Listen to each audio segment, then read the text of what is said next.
Hello, everybody. Hello, I'm Trooper SJP, and this is the Academic Foxhole, and it's Saturday, and we're going to be playing the Outer Worlds, but I have some things that I want to share with you first, because I have things on my mind, and,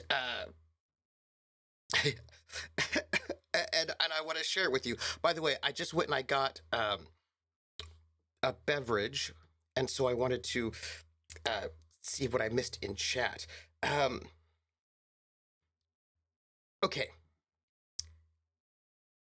Volus, the audio is being weird, and I was like, why is it like last night? So there's this thing that has happened twice, maybe so far, and I don't know why. No, okay, Artie, I'm gonna come very clean with you. I went and I got water. I also got a Jarritos Limon soda, which is one of my favorites. But while I was there getting the water and the Jarritos, I fell and accidentally cut myself a piece of cake that I made myself. I made myself this cake. The recipe for the chocolate cake itself is very good. I really like it. It makes a great cake. And then I've been experimenting with different frostings. And this is a chocolate peanut butter frosting that I made. I have so far done a maple frosting, a chocolate peanut butter frosting, a coconut pecan frosting that was delicious, and I've done a banana frosting for a banana cake, but the banana cake wasn't right. And I need to figure out, I need to get a better banana cake recipe. And this is really a thing. Is it from It is from Aperture Science. The cake is not a lie. So, measuring your mic, don't you know Kilbin's Law, never anything. No, it's just, your mic should be about like this far away from your mouth if you want to get best sound. Unless it's like a shotgun mic. Schmelze, it is delicious and moist. The cake is very good. It does this thing in the recipe. I can always drop the recipe in the Discord that I don't do. It says do this thing, and I was like, yeah, I'm not going to do that. But I do an equivalent, and it still works. And that is when you make your cake, blah, blah, cake, blah, blah, blah, cake, make, flour, blah, blah, blah, right? They say to put in a cup of coffee, like warm coffee, into your cake batter, and that putting in a cup of warm coffee is going to really bring out the chocolate flavor, blah, blah, blah. Very cool and all, except that I don't drink coffee. They say that you're not going to taste the coffee, which I'm sure is true, but in order to put in a cup of coffee into the batter, I would have to have coffee, which I do not own. So I went and I got some black tea, and so I put in a cup of warm, very strong black tea into the batter, and it's really good. It just makes the taste, it's good. The cake is delicious. Artie says, cake is great and you are awesome, so you deserve cake. Thank you. Thank you. I love the Trooper cooking crafting method. Look, did I tell you I made I can't show you, but I made some bread. I made some homemade bread, which people are like, oh, does it taste good? I'm like, it tastes like bread. It's fine. It's good. I mean, like, it's bread. Uh, Although I have to put it in the freezer now because it's, I can't eat bread that quickly. Coffee having warm makes no difference. Cake goes to the oven anyway. Look, Volus, apparently it makes some kind of difference when it comes to something, blah, blah, baking science, blah, blah. I don't know. Anyway, it's just the cake is very moist and good. I do have things I wanted to share with you. The first one is that last night I told my players, don't listen. I want to tell the chat something. They could have totally listened. And I need to tell them that when I say that, I'm just trolling them and they're totally allowed to listen. If I didn't want them to know, I wouldn't have said it out loud. I just like to say these things because I think it's amusing. But I want to make sure that they know. Molecular gastronomy, science. Yeah, Art, they're all like, science. Apparently it makes a big difference if things are like, I have a recipe for buttermilk biscuits, which I have not made yet. And I don't know if my buttermilk is still good because it is a best used by date on the 20th and it is now the 24th. And it's really hard to tell whether or not buttermilk has gone bad or not. So I don't know. I probably need to get groceries today. Anyhow, not the point. Point being, buttermilk biscuits. Yes, that recipe says that you have to have frozen butter to make it, right? That you can't just use any butter to make the buttermilk biscuits. It has to be frozen. And that what you have to do is get a stick of frozen butter and then grate the butter in a cheese grater. Don't use warm butter that you mash because apparently it makes a difference. And I was like, I don't know. Okay. I haven't made the biscuits yet, so I don't know. But apparently it makes a difference. These are things that I'm like, I don't know. So, there was something else I wanted to tell you. Yes. I got distracted by something. Before, I was like, I was gonna read my, look,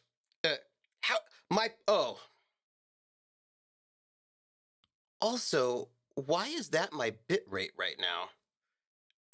Give me 1 second, eh? I changed my settings, so I'm a little surprised. That's weird. Okay.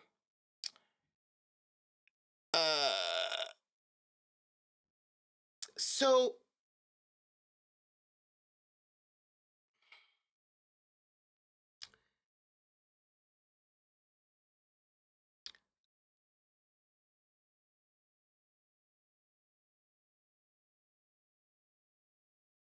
okay. Hey, everybody. I just happened to look over at my screen where it's giving me information about my stream. So, hold on. I can't see something. Wait. Okay, hold on.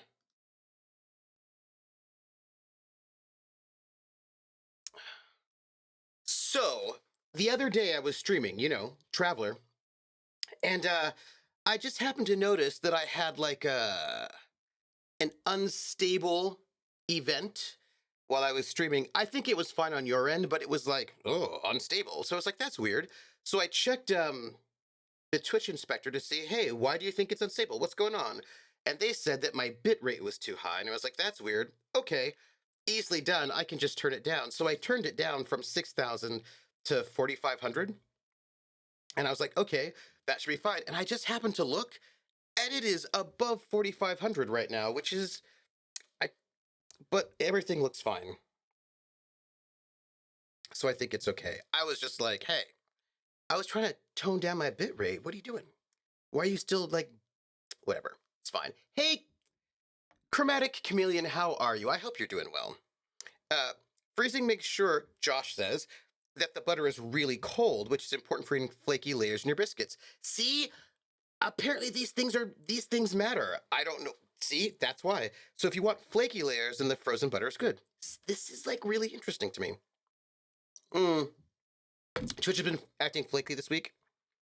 Not twitchy. Okay, so this is what I wanted to tell you.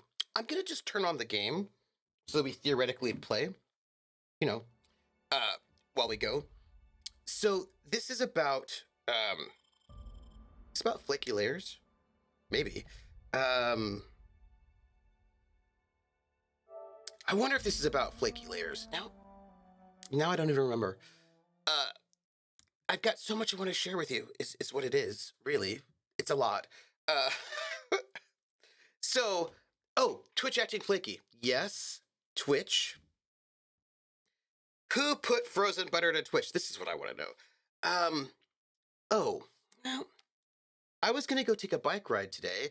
I got up early so I could take a bike ride before stream. As you can see, I'm wearing my World's Gym t-shirt, which means I did not take that bike ride because it's raining. And I was like, well, maybe if I wait a little bit longer, it won't rain, and then I can just go and take that bike ride before stream. But it didn't stop raining, so I will have to ride my bike afterwards. Uh, Although I don't have a lot of time after this stream ends and before my next game starts, because I'm doing 2 things on Saturdays for the next 2 more weeks or so. Did I make it? Oh, this time I did not make a list of all the things I wanted to share, although I need to do that. But really, I just need to do a slightly different thing.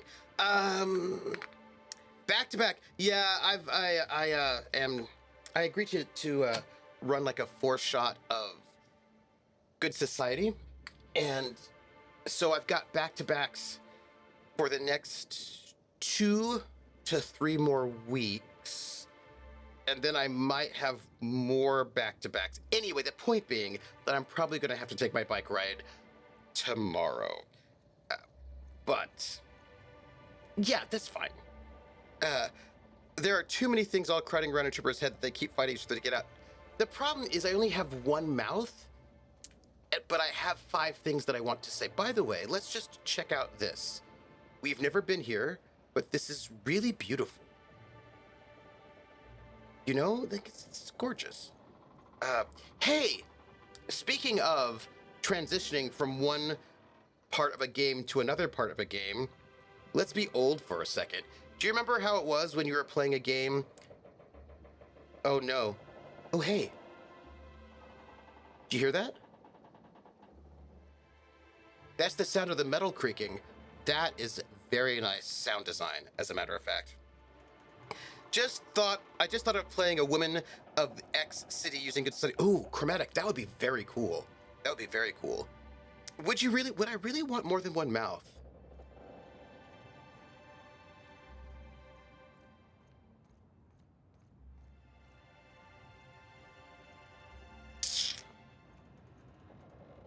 Artie, that is a very hard question to answer because the answer might be maybe.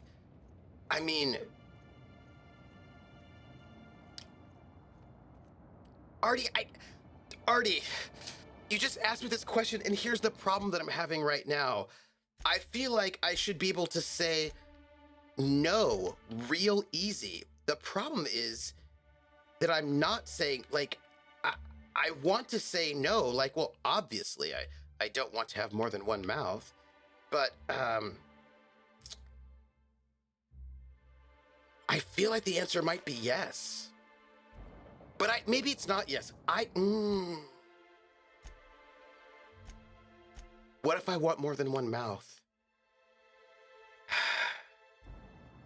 This seems like quite the conundrum. So, as I think you would just be talking over yourself, maybe. Where else I don't know why, but I really thought this bridge would be longer. It's a bridge called my back. Having more mouths and hands would help with musical streams. Well, that's true. Okay, so, now in my brain, what are those things on the ground? Oh, whatever they are, they're not necessarily friendly, as it turns out. I was just going to say that if any of you remember Battlestar Galactica, not the reboot, but the original, because if you remember Battlestar Galactica, the original, in the nightclub, there's a casino that they're in, Gaseous Terror. Ooh. Okay. Let me, hold on. Hold on. Hold on. Wait a minute. That one there. Hold on. Hold on. Yep. We're doing it. I should probably stand up. Here. Excuse me. Nope. Like true professionals. Hey, awesome. In the original Battlestar Galactica, in the casino, there were these three women called like the Space Angels, I suppose, and they had two mouths, and it was a whole thing. I actually talk about this in one of my academic papers. There was so I will tell you. I just want to loot these things if you'll just give me 1 second, because looting is quite important. I think. I mean, I think most people think that looting is important. I just. Okay, so, hold on. Give me a second. I want to just check to see if there are things to loot here, and then I'm going to check chat. Because anyway, these Space Angels, they had two mouths. And they were singing this, like, disco song, a space disco song, since it's the future. And there's, like, they have two mouths. There are three of them. They were like a disco girl group trio. If you have several mouths, would you be able to control and speak with each one separately, or would using one take full focus? You can only use one at a time anyway. I imagine it would be practice. Like, I imagine if you were born with two mouths, it depends on what game system you're using. You know? Like, if it were GURPS, you would probably need to take compartmentalized mind as an advantage to take full advantage of the mouths. Although I would imagine if you were born with two mouths and two sets of vocal cords, it would become normal for you to use two mouths. I don't know if they would speak independently or if they would harmonize each other. Although I'm thinking that people learn how to play the piano where they use both hands independently, right? Like one hand of the piano does one thing, the other hand does the other, or like in the banjo where one hand is fretting, one hand is picking. So I imagine if you have two mouths and you grew up with two mouths and two sets of both vocal cords, you would probably figure out how to coordinate both of your mouths in an interesting way. Maybe you would use both mouths at the same time in different ways. Like maybe, and I imagine you would create a different kind of language if you had two mouths. I don't know if both mouths would say different things in terms of different thoughts, but maybe they would.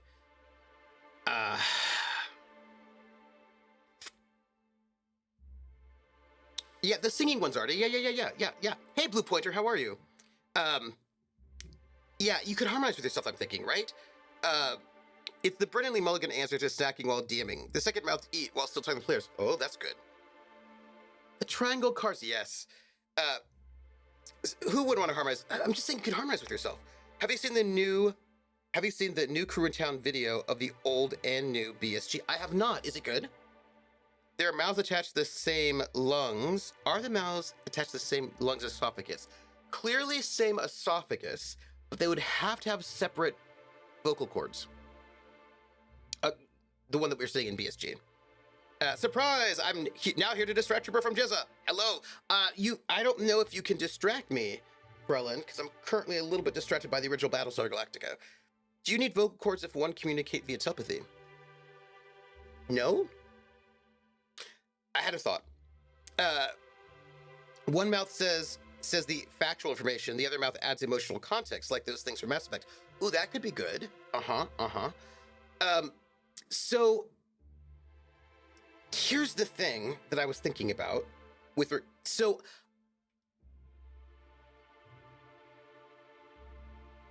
DSB sent me a video. There's been this thought in my mind recently.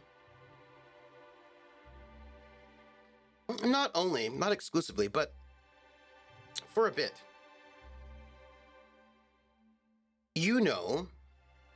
Not everybody hears a voice in their head, right?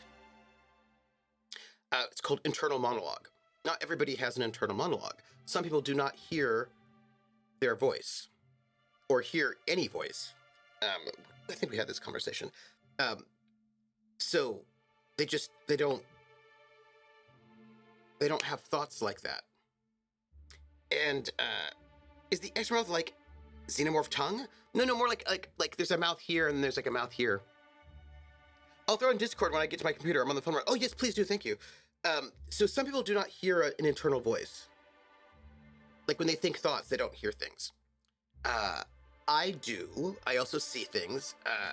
And I was just watching a Hank Green video about this, about how people who don't have internal voices, and then apparently also there are people who do have internal voices. Not all of them can hear voices in a different voice than their own voice, right? So like if I hear my dad talking, I can hear my dad's voice in my head, or my mom's voice, or friends of mine's voices. If I know them, I can hear their voice in my head, not just my own, which apparently also is not everyone can do. Artie says, my internal voice is much better at impressions than I am. See, this is right. And I wonder about if you have more than one mouth and you don't have an internal voice, would that impact how you coordinate your two mouths? Maybe it wouldn't. I don't know. But these are the strange thoughts that I have sometimes. My internal voice can do accents better than I do. Well, that's the thing. Like, you might have a really good ear, right? Like, you might have an internal voice that's actually really good at reproducing things, but then your mouth itself may not be able to vocalize it, you know? You hear me sing in my head sometimes? Oh, thank you, Artie. Yeah, I So here's the thing. There was this video about where this person who does have an internal monologue is talking to somebody who doesn't have an internal monologue and asking them questions about like their life and questions that came from the internet. And he's a med student, and I think she's a fellow med student. And he notes that she's really fast at tests. Like, she's done way faster than he is. And I think that's because if you haven't, like, I hear the words that I read, she apparently does not. But also, she can't hear, she has to say things out loud. If she has to sound things out loud, whereas I don't have to sound them out loud. I can just hear them in my head. And there's like a lot of discussion about like, well, do you ever like replay conversations you've had so you can think about how you would do it differently? She's like, no. No. But when she talked about what her thought process is like, because he was curious, she described it as like she sees images in her head. But I also know people who cannot visualize things in their head. By the way, I don't know if you noticed that in Traveler, I added little I added the art that Void Smoker made to the overlays, and the reason why I did that is because I know someone who's one of our viewers who has got aphantasia, cannot visualize faces, and so having artwork makes it easier to tell who's who. And so I added that as like actually an accessibility thing, because I was like, oh well, if you have a hard time distinguishing people's faces, but artwork is much easier to distinguish, well, then I'll just make sure I add the artwork to the overlays so that makes it easier to distinguish. I'm just trying to be helpful. You know what I mean? But there is a conversation about all of this. Look, this is one of the things I've been thinking about. Kitchen says, hey, Kitchen, how you doing? Good afternoon, evening, Trooper, and chat. Here's a good weekend to you. Good weekend to you as well. Vola says, Regan from Exorcist would have had appreciated an extra mouth. Yes. Artist says, there are certain words I'll hear in my head that are always in a certain character's voice. Mm-hmm. Josh says, when I make art, I'm always trying to recreate what I visualize in my head. Right, and then, but apparently not, right, but some people can't visualize things in their head. Does that make it easier for them to be an artist or harder for them to be an artist? I know that I visualize things in my head, and when I draw things, it often does not match what's in my head. I'm okay with that lack of match because that's just time. But I know that some people, so I heard this thing.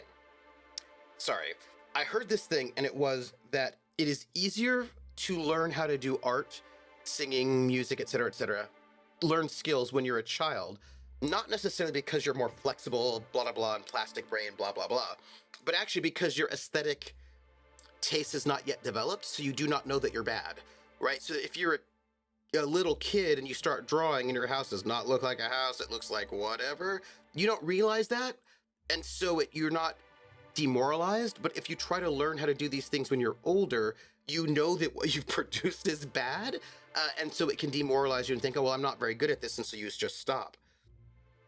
Whereas when you're a kid, you don't. So I wonder if having an internal vision, really strong internal imagery, could be, if you are of that persuasion, demoralizing, because you can see that what you have imagined and what you've drawn are not the same. Or is it more difficult not to be able to envision anything at all? Because, I mean, I don't know. I don't know. I don't have an answer for this, but I am curious. Depends probably what type of artist they are. That's probably true, actually. Nothing I draw is ever what I see in my head, as I don't really think in stick figures. Yeah, yes.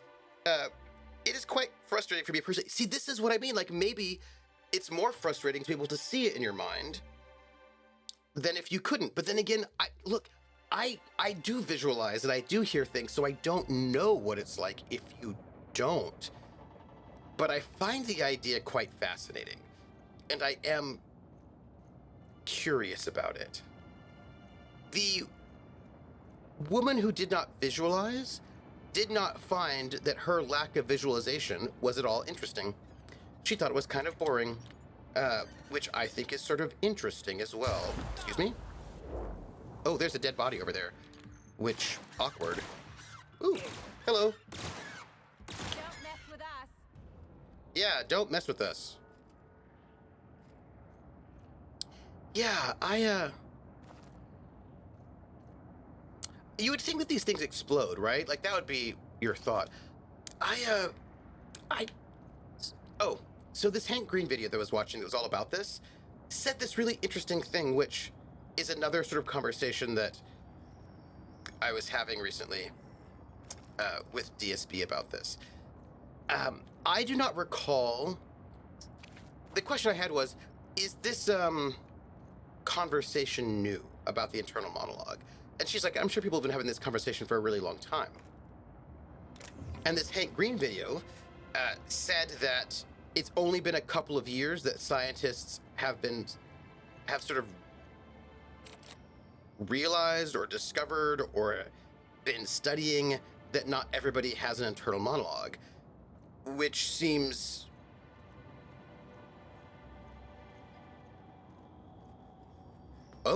seems weird. I mean, I didn't know that people didn't have an internal monologue until very recently, just a couple years ago. So I suppose it's, but that would imply that everyone assumes that everybody has the same internal sense that they do, and so they never asked. But then it seems odd. It seems odd to me that this would not have come up more than 10 years ago. Although, I mean, I don't know. I realize that these are very strange thoughts to be having. And I want you to know that I do recognize that the thoughts that I'm having are kind of, perhaps they're odd, but maybe they're not. I don't know. DSB thinks that people have always had sort of like the same sorts of thoughts, so this is probably not new. But I will say that I do not recall people having this conversation until much more recently. So that, although the conversation about, like, do you see the same color red that I see? That conversation I certainly recall having way early. But I mean, I imagine it's not new. Although this brings up an interesting thing. So does Jesse have trouble visualizing other people when they aren't there? Is that why he obsessively steals things? Yes. I think it's probably why Picasso strived to paint like a child again. Oh, probably that makes sense. Javai says, it makes some kind of sense we are different, but before hearing it, I would never have even thought about people might not think in such a different way from me. Yeah. I wish I could ask oral historians if they have internal monologues. Yes. Right? and then maybe, okay, so here's the thing I want to share with you. This is like kind of fundamental, right? This is like very philosophical. And again, I'm not advocating for what I'm about to say. I'm just letting you know. I was in this performance theory class, and the professor talked about this theory that is interesting to think about. She was not saying it was true. She was just explaining the theory. Dang it, Trooper. I was trying to send you an introspective spiral. You weren't supposed to be able to answer that seriously. Sorry. I mean, I think it makes sense because Jezza has been in suspended animation for a really long time and has lost everybody that he knows. So I imagine there's a, you know. In what way, Josh Maynard? No, chromatic chameleon. I think that Josh means people that are in a culture that does not write things down, right? That only not people who do oral histories, i.e., interview people, but I think Josh means cultures we're in, like epic poems. You know what I mean? That kind of thing.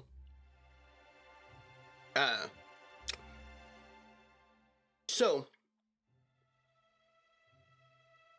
if written language changed the way we internalize, okay. So, Josh, this is where I want to say something about, which I thought was interesting. So here's the theory, or it's an observation / theory, argument. People didn't write diaries for a really long time in history. The diary is a fairly new thing to do. They say that one of the very first sort of diaries that we think of is Samuel Pepys' diary, which, what year was that? Let me write it. Let me see. Oh, wait, hold on.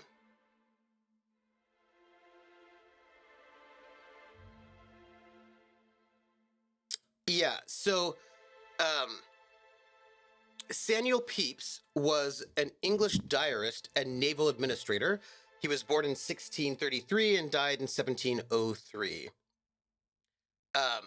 And he has this very detailed private diary that he kept from 1660 until 1669, and it was first published in the 19th century, and it is one of the most important primary sources for the English Restoration period. It provides a combination of personal revelation and eyewitness accounts of great events such as the Great Plague of London, the Second Dutch War, and the Great Fire of London. So, the thing about Samuel Pepys in his diary, let's see. Blah, blah, diary, blah, blah, blah, blah, blah, diary. So, the thing about his diary is that there are people who have sort of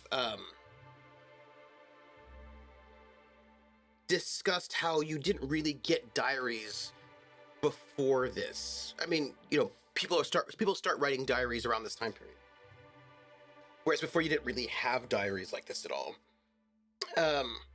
Silent reading, says Volas, is apparently a recent thing. Many monks and kings moved their lips when they read scrolls and stuff back in the day. Apparently, people who do not have internal monologues still move their lips.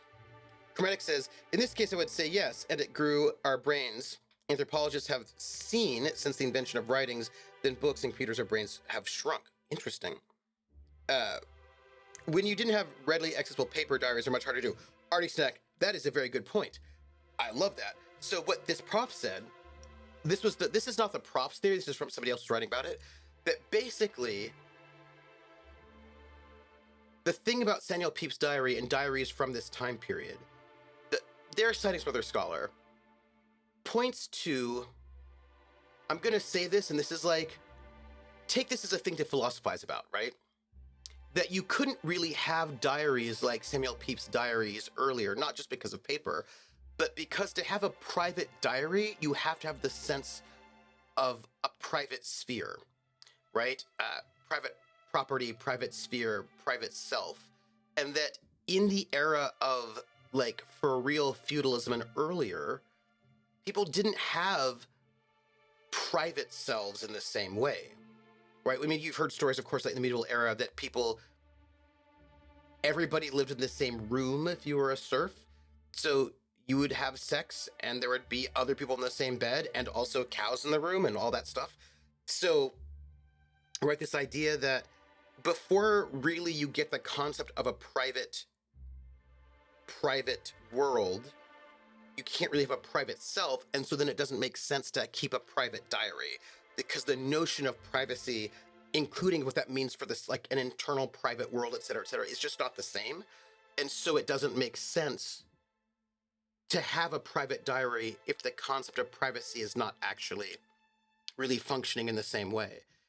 And I never really thought about it. And it's a theory. You don't have to like believe it. But I think it's an interesting thing to think about, the ways in which fundamental shifts in the way that we organize our lives, our realities, can result in really fundamental different ways of thinking about things that we can't even really imagine, you know? Lords could have, but that's about, Artie says lords could have, but that's about it, yeah. And they wouldn't want to share that, I don't think. Who needs paper with us, peasant skin? And I also really wonder if lords would have this sense, because here's the thing that's really interesting about life in a feudal world. Lords didn't own the land. The land belonged to God, and then the king, and then the king, well, God granted the king access to the land, and then the king would grant stewardship of certain parcels of land to various dukes and so on and so forth. But the thing is that the duke didn't actually, within this concept, didn't actually own the land itself. So even the land was not actually technically the lord's private property. It was, they were stewarding it, I suppose, right, in these ways. You know what I mean? Hey, Jude, come late, how are you doing? As far as I know, there was a big shift in self-identification that came with humanism, yeah. We started to identify mainly through possessions at that point. Right, and I think this is part of what this one scholar was trying to talk about, how when we start moving into this idea of possessions and kind of private things in these ways, that starts changing the way we think, and that sort of, that basically the rise of keeping diaries where you are documenting your private inner world corresponds with this big shift, right, in how our entire society might be organized. And I just thought that was really interesting to think about, because it's hard to, because we live in a reality, right? I have a point about this because it's June, and June is Pride Month. So I have a thought about this, but I'm going to read chat because I don't want to miss something before I tell you. Krellin says, when you say in a feudal world, I hear the guy from the radio and VTM Bloodline says, in a nude world, and I want to be the old broadcast announcer. Stewards had to take care of the land or else. Right, says Willis, they had to take care of the land or else. And also, they couldn't take it, like they could be removed from the land, right? Like you can't take it with you. Happy Pride. So a thing that I find really fascinating and that I love to talk to my students about because I think it's really interesting. By the way, I had a thought. If I have extra time, I'm going to do an extra stream in June. I have to do some work. But what I want to say is, this comes from Foucault and some others, history of sexuality. People did not have sexual orientations before the 19th century, maybe the 18th century at the latest.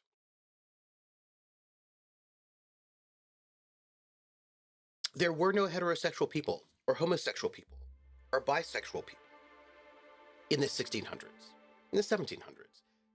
And that is really hard for people to wrap their mind around. And I think that's really interesting. And people would say, of course there were. Of course there were. Come on. Of course there were. They just didn't have the words, but they were there. But the argument is actually, no, they were not there. Hey, Rissa, someday I will get my birthday Cthulhu Confidential, but I suspect it won't be this summer. We will see. This summer is a little bit wacky, but we will see. And we like to think, well, of course, there were heterosexual and homosexual and bisexual and pansexual people in the past. They just didn't have the words for it, but of course they were there.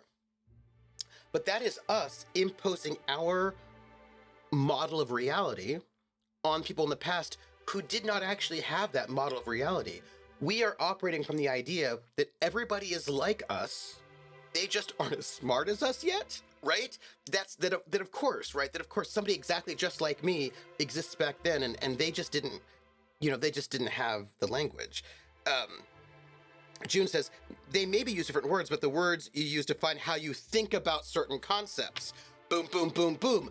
Yes, right? Like, and I think that's actually quite important. Yes, right? And I think that it's comforting for us to think that the reality is the same always, that we all have the same reality, it's just we might have different words, but there's a lot of discussion about how actually, no, that may not be the case at all, right? Because what these things mean, it's a little different. Josh says, yeah, conservative thought pushed back against the term heterosexual, similar to the modern pushback to sister. Yes, absolutely. Beetlewind says, fairly sure I read that content warning wrong when I clicked through, but I'm reasonably sure your channel is warning people about excessive tobacco. Oh, Beetlewinds, I'm warning everybody about everything. I put every single default warning. I have, because it's a brand new thing now. Twitch is making you say what more specific content flags your channel has. And if you don't have those flags up and you do those things, you can get in trouble. And like, if you have sexual content, excessive, whatever, they have, it's, it's vague. And the thing is, for me, I'm a better safe than sorry kind of person. I'm good. I'm going to put all the flags up, every single one of them, because I don't want some troll being like, oh, I feel like you guys are talking about the history of sexuality. That's excessive sexual content. I'm going to report you, right? Because you never know how people are going to be. Also, it's my little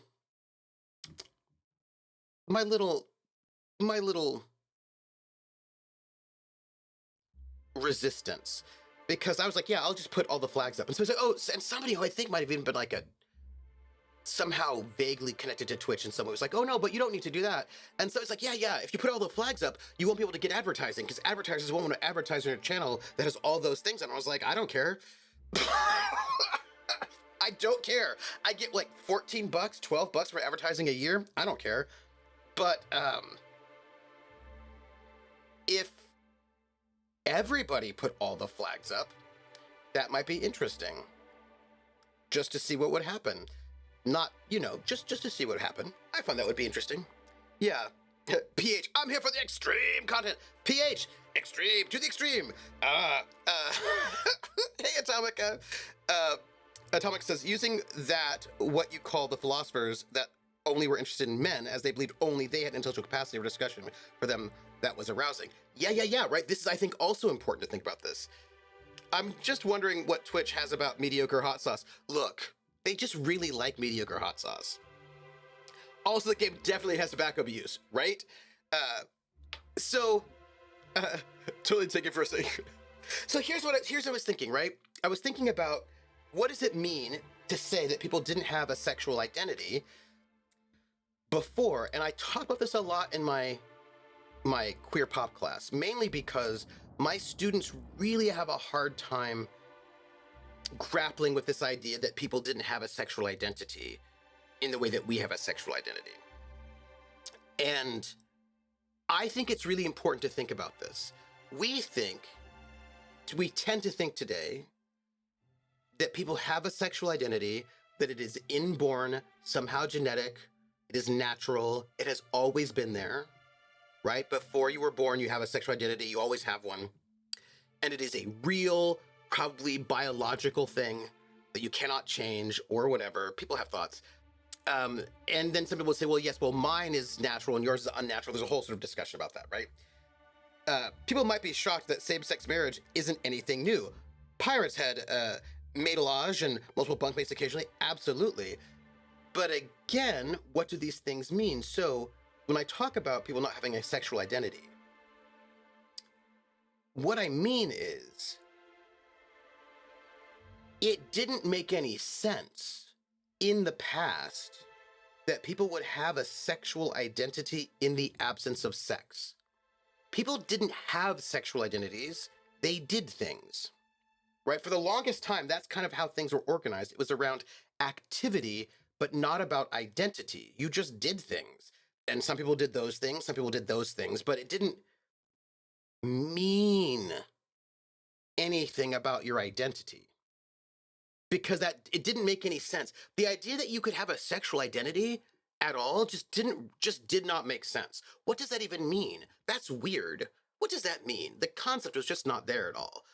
And so people were not straight. They just did straight things, or they didn't. People were not gay. They just did gay things, or they didn't, right? So like it was about people doing things rather than people being things, if that makes any sense.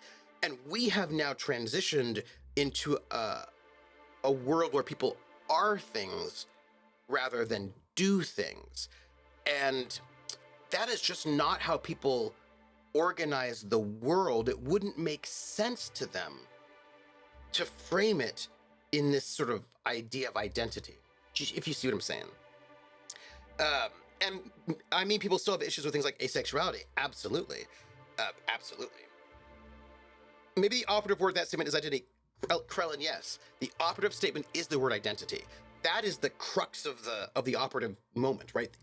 It's the identity thing that people didn't have in that way. They had identities. It just wasn't based around that. It was based around different things altogether, right?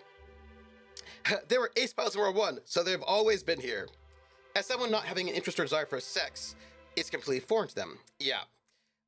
But then again, yes and no, right, Artie? In the sense that the idea that before we have sexual identity, this I think is actually quite important.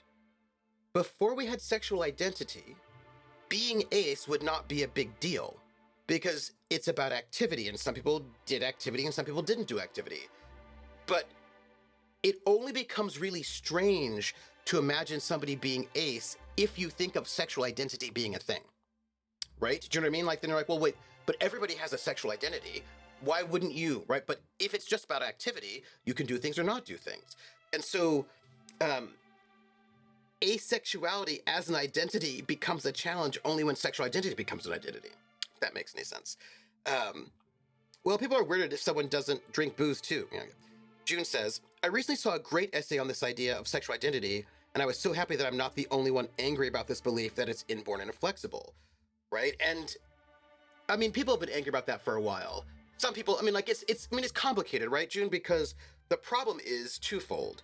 One, some people experience their identity that way. So for them, they think it must be that way for everyone. Other people do not experience identity that way. But I think the biggest problem comes from, y'all, I'm going to give you a spoiler. I don't want to, but I'm going to. The spoiler is this. It is June. It's Pride Month.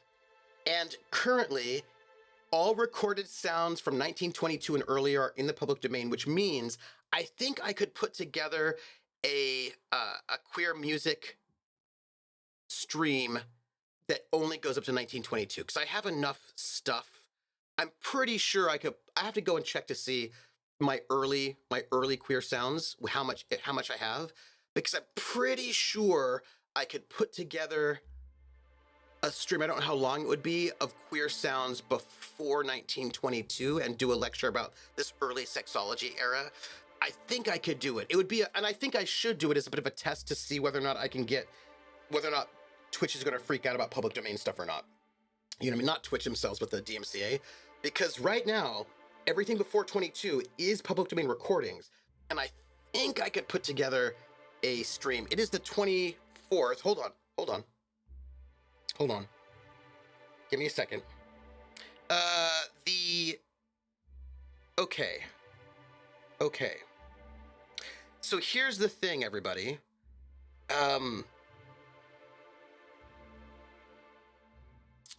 The Stonewall riots were on the 27th or the 29th, I think, of June. That's just if I recall, 28th. It was the 28th of June to July the 3rd was when they happened. which means I could probably hit. I bet I could put it in. Wednesday's the 28th.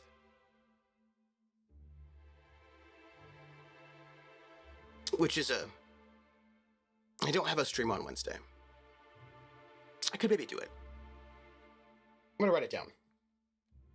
I just have, look, what I have to do is I have to check to see how much stuff I have recordings from before pre-1922. And I've got a decent amount of stuff, but the question is, do I have a good amount of stuff?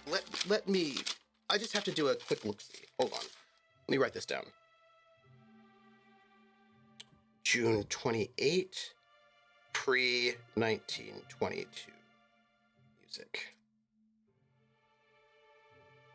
Okay, just gonna note it. I'm gonna note it after tonight. I'm gonna do it tonight. That's what I'm gonna do. Yes. Unless you are Roman, where if you didn't get married and provide children, you were excluded from a number of things. Artie, I've got a point about that. Josh, that would be amazing. Definitely need more music education streams. Yeah, and it's all about like dealing with the DMCA. Are queer sounds just a lot of swishes? Sometimes. June says, I do not like going against this idea because it's used as an argument to defend the legitimacy of queerness, but I still find it harmful in context. And here's where we get the mix, right? Alvin Keys was frowned way back. Who takes care of them? The farm and Kate. So, hey, Lunku. So here's the thing, Artie. There is something that many ace activists are saying right now, which is interesting because it goes back to what I was saying. They say that activity does not equal identity. So there are a lot of ace activists, not you, but I'm just saying, who are like, just because you're ace doesn't mean you can't have sex with people. You can have sex with people all you want and still be ace. Doesn't mean that you're not ace. And you can have kids and be ace. You can be married and be ace. Like, you can be ace and do all of those things. There's a really big push at the moment from some people in the ace community to point out that being ace is not the same, like, not having a desire to have sex is not the same thing as not having sex. And that you can be ace and do all of those things if you want. And it doesn't stop you from being ace. And so you could be married and have kids and still be ace. Is a thing that is happening, and it is a spectrum. But also, the idea that unless you have sexual desire, you do not have sex is based upon the idea that sex is done for pleasure, right? As opposed to for duty, right? That takes into account an idea of sex, which is one that we all live with, but is not one that has always been the case. People had, like, there were various nobles. I mean, look, how do I put this? There are people who are gay, who are not attracted to people of the opposite sex, and would still have sex with them. Maybe not often, maybe only once or twice just to have like an heir and a spare, but they did it. It is possible to do things, and of course, we have this whole idea of sexual desire that is tied up in very modern ways of thinking of things, which is not. I mean, it's complicated, right? It's complicated. PH says, I'm playing Crusader Kings 3, and my gay king has 5 kids with his wife. Blue Pointer says, exactly. I think a lot of people are ace and don't know it. People who just fulfill society's expectations to have sex. Right, but also what it even means to be ace is a modern, very, very modern, within the last 10 to 15 years, 20 years max, right? Conception. What it meant to be ace in the 1970s was very different than what it means to be ace now. Very different concepts of what ace meant. There were discussions about asexuality in the 70s, but they sound and look nothing like the discussions about being ace now. Very different. And before then, the discussions were not, like, these are all evolving identities in different moments and times.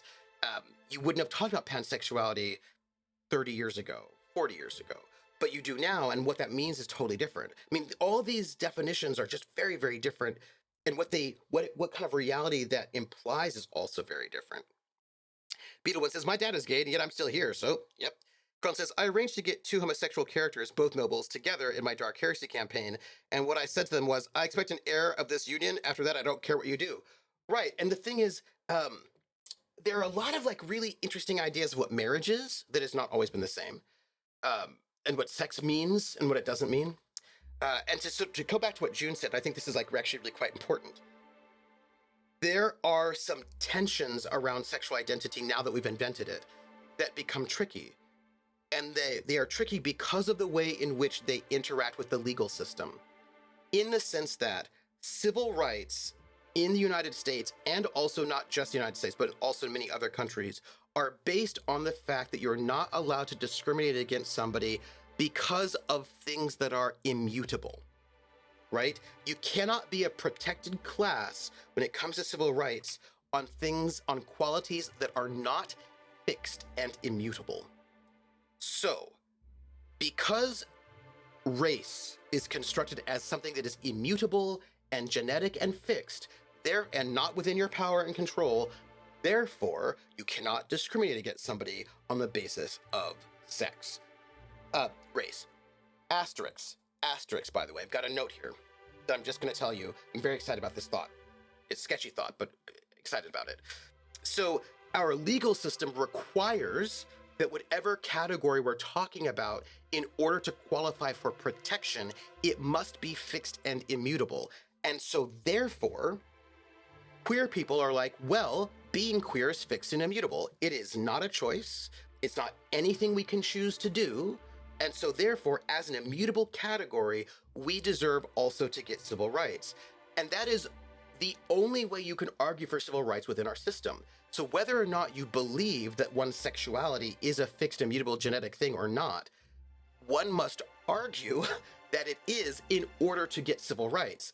And so when people say, yeah, being queer is totally a choice, I just choose to be queer, the reason why some people get really freaked out is because they're like, if you keep saying that, we're going to lose our civil rights. We will have no basis with which to argue that we should have civil rights. Whether or not it's true, right? Whether or not it's true. Now, the flip side, of course, is by arguing that being queer is some kind of fixed genetic thing, some kind of biological thing. That emboldens people who are like, really? Maybe we can find the gay gene and then just get rid of all gay people. Maybe we could like genetically engineer all queerness out of the gene pool. If it's genetic, we can maybe find with that, we can do some eugenics. Eugenics, right? We can find a test, find the queer people and then get rid of them, which is pretty scary and creepy, right? That's kind of scary and creepy. But also, it does not acknowledge that activity and identity are not necessarily the same thing, right? Like, people can do all sorts of stuff, right? But there's like this sort of tension there, right there in that sort of, in that conflict, right? That conflict between the way our civil rights system is set up and people's lived realities, right? And so that's where I think a lot of stress happens in many ways. Ace ancestors had rough life. They could have encountered a rival who was on a war path or worse. They had fertility, headdress, and husband sick. How does that work with religion? Religion has a special constitutional protection that does not require it to be. It has its own constitutional thing. So they are not. Religion is not protected under the same sort of law system. So they have a workaround, like for taxes, you know. They get, yeah. Krellin says, my governor, Bill Richardson, got in trouble when he was running for president on that point, because he said being gay was a choice. But what he meant was it was a valid choice because people should be free to have. But his answer threatened the legal protections of just yes, right? That's like, this is the trickiness is. June says, yeah, I think you just perfectly summarized what I wanted to say here. Absolutely, right? And that's the trickiness. A former governor, he hasn't been a governor for a long time, yeah.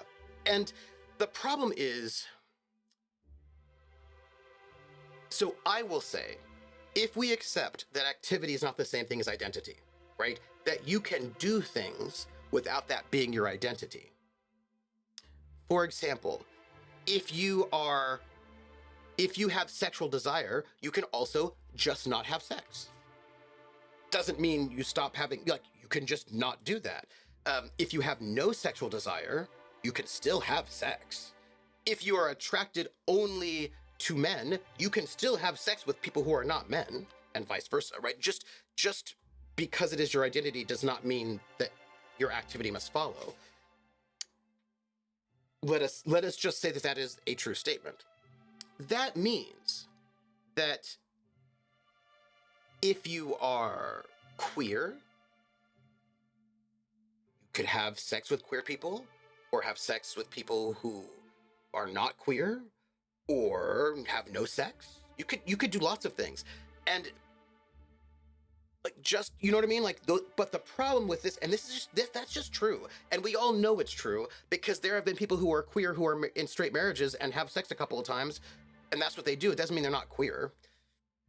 But the problem with that is that lurking on the corner are conversion therapists who are like, oh, well, if it's a choice, just don't choose to do that. And I'm going to go and send some conversion therapy to force you not to do that anymore. I'm going to shame you into not doing it. And that's like the worry. The worry is that, like, if you acknowledge that this is a choice, people who are homophobic, queerphobic, etc., are going to run in and attack you for making that choice. And of course, the problem here is not that being queer is a choice. Well, I mean, you know, I don't think that's a problem. The problem is that people are framing only queerness as a choice, but not also heterosexuality. If queerness is a choice, then heterosexuality is also a choice. Like, then it's all a choice. But people are framing straightness as natural and queerness as a choice. And that is not great, right? I mean, really, honestly, we all get to choose our behavior, right, in that way. So, my religion, I believe in miracles. I believe in miracles. Since you came along, you sexy thing. You know, like that. The queer community has enemies on both fronts, right? And that's the problem. The problem is whichever position you take can be triangulated, right, in this sort of tricky way. And by the way, small insight for a moment. I was talking about how much of our civil rights are based on the idea of inflexible things, right? I think this is, well, there are actually two different, okay. Work with me. Hold on. Site 0451 field log. Tell Dr. Blossom we found more of those specimens. Jenkins had already started excavating the habitat when I arrived, and he's been in an unusually good mood since I got here. Please send additional personnel for capture and delivery of specimens to RR and DD. This is bad. Also, why do I have a flag on, do you think? I should check that out. Okay, so this is what I want to say. I feel like, and I'm just going to say this, and I understand that people have feelings about it, and people might think that I'm doing something that I'm not, but I do feel like it's important to be thoughtful. Look, I have got something going. Oh, I know what it is. It's the, oh, I've got confidence. That's cool. Next attack after killing an enemy is guaranteed a critical hit. Cool. So this is what I want to say about this, because I actually do think this is quite important.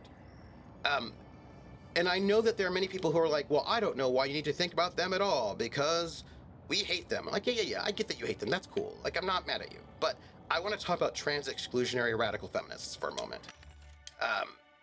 So Javai says, another issue, even if we assume sexual identity is inborn and not a choice, my understanding of myself is very much not that. So even if my sexual identity is set from birth, how I understand that and act around it will change over time as my understanding and context changes. Absolutely. Absolutely. Right? And also, we didn't even have sexual identities until the last 200 years ago, right? Bola says, separation of church and state is rather funny at the USA. Founding fathers and their pets, etc., all agree that those things need to be kept apart. Yeah. But then other people happened later, you know? So here's the thing about trans exclusionary radical feminists. I think it is very important. I actually think it's very, very important to understand what they're saying. Now, some people say, never listen to them, don't talk to them, don't think about them. They're just the worst, and you don't need to know what they're saying. And I think it's important to always know what people are saying. I don't think, oh, hey, guess what? Our bellhop is dead, obviously. Whenever anybody says, meet me later at midnight in the alley, then I'll tell you who the killer is. And I'm like, why don't you just tell me now? Just tell me now. Don't tell me later in the alley at midnight, because when I arrive, you're going to be dead. So can you just tell me now? Anyway, they don't tell me now. So anyway, look, I think it's actually very, very important to know what various people think and why they think it. Otherwise, you cannot either convince them differently or other people who are bystanders. And if you have a misunderstanding of what their argument is, you're never going to get anywhere, including with people who may be influenced by them, right? So I actually think it's important to understand why people say the things they say, what they mean by it, and where they're coming from, right? I think these things are very, very important. Um, please, please tell me now. But you don't have to engage with them 24/7, absolutely. Sometimes you don't even have to engage with them at all. You know what I mean? But pull out the analysis gun. I will certainly do so. So the bellhop was going to kill us, probably. So here's the thing about exclusionary radical feminists, sometimes called TERFs. First off, we use the word TERF, I think, a little bit too broadly. Some of the people we're calling TERFs are in no way radical feminists, or even radical. Some of them are conservative, gross people. Artie says, yeah, I didn't mean to imply that aces can't or don't have sex, but more that they would generally prefer not it. Also, I'm sex repulsed asexual. That definitely colors my views. If I ever have sex, it will not be by choice. Absolutely. But also, still, I think it's important to note that part of what's going on right here is the idea that you shouldn't have sex unless you enjoy it. People do things they don't enjoy all the time. We have just decided as a culture that sex is not one of those things. That was not always the case, right? Like, many people go to the gym and work out and they don't enjoy it, or they go to work and they don't enjoy it, or they go to school and they don't enjoy it, or they read but they don't enjoy it. And the idea that if you do not enjoy something, you don't do it does not apply to everything across the board. And we live in a culture where that is the case for sex. And I'm not saying it shouldn't be that way. I'm saying that is the way that it is here and now in the reality that we live in. I also live in that reality, and so that's also how I think about things. But I will just note that not everybody feels that way, and in all times and places. Do you know what I mean? And there are people for whom they're like, oh yeah, this is just a thing I do. I don't actually have feelings about it. You know what I mean? Like, I don't like it, but whatever. I do things. I don't like working in the fields either. It's life. So that we have taken sex and put it into this other thing is interesting. Like, it also is just what it is. You know what I mean? Like, I'm not saying that it shouldn't be that way or that it should. It just is what it is. To not like going to the dentist. Absolutely, yeah. Our entire comedy is based on people doing things they don't enjoy. Also true. Mass Effect Andromeda does touch on this. Does it really? Oh, that's so interesting. I need to play Mass Effect Andromeda. Our current society would collapse if people only did things they enjoyed. Well, that's also true. So anyway, about TERFs. There are two different, we go back to like the original rise of trans exclusionary radical feminists in the 1970s. And we sort of pass on from there. There are the 1970s trans exclusionary radical feminists were actually gender critical, i.e., they didn't believe in gender. They thought that gender was an oppressive social construct, and their critique of trans people is based on, I think, some misunderstandings of trans people, but just a different misunderstanding. But their critique is coming from a space where they actually they want to get rid of gender. They don't like gender, they think gender is bad, and they want to get rid of it. And that is like a 1970s kind of idea. That is part of the core of 1970s trans exclusionary radical feminism, of which people like that still exist. They are still around doing their thing. They're not, I don't think, the bulk of the people now who I don't think are radical in any way. They're not coming from a radical space. But uh, Chromatic says also enforced gender roles by the medical field in the 1970s. Yeah, so 19 gender, I don't even know her. Yeah, so 1970s, the original TERFs, right? So we're talking about Catherine McKinnon, Janice Raymond, et cetera, right? They believed that gender was oppressive, that gender was a social construct created by the patriarchy to oppress women, and that it also oppressed men as well. But they thought that gender norms, and I think that one of their problems is that they are conflating, as people still do today, gender norms and gender roles with gender identity. And I don't think those things are the same thing, but people were not making those distinctions at the time, blah, blah, blah.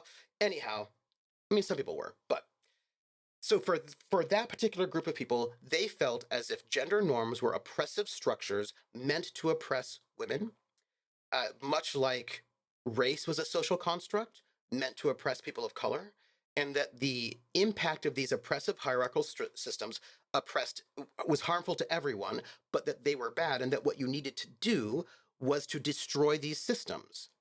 They felt that trans people, rather than destroying these systems, were reinforcing these systems. Also, because trans people were sort of dupes of the 1970s medical industry that was a tool of the patriarchy meant to reinforce these patriarchal and oppressive gender norms, right? So 1970s trans exclusionary radical feminists believed that trans people, rather than fighting against gender norms, were reinforcing gender norms, and that society would be better off if we got rid of all of those things because they're tools of oppression. This is where you'll get people who are not trans exclusionary radical feminists, but who've read a lot of that stuff or have been influenced by that stuff, saying something along the lines of, and like I know people who have said this to me, and they are not anti-trans, but they have internalized some of this 1970s logic, and they don't understand trans people in the way that I would prefer them to understand trans people. They would say, right, but if we had no sexism, there wouldn't be any trans people, right? Like, I mean, if society were completely open and people could do whatever they wanted to do, regardless of gender, if we just got rid of gender norms, there just wouldn't be any trans people. Because they fundamentally believe that trans people are only a reaction against oppressive gender norms. Partly that's because of the language used around transness, especially then, but still sometimes now. Whenever somebody says, well, I'm trans because even though I was born a man, I like dolls, and so therefore I cannot be a man, I must be a woman because I like dolls. And when somebody explains their transness that way, that will say to a 1970s feminist, oh, liking dolls doesn't make you a woman. Lots of women don't like dolls. You can be a man and like dolls. If we got rid of sexism, this person would not think that they're a woman. They would just be a man who likes dolls, and then they wouldn't be a dupe of the medical system. And we would so there is an argument that is trans exclusionary radical feminist based on the idea that gender norms are terrible and we have to get rid of them. If we got rid of them, then there just wouldn't be any trans people. I do not think this is true.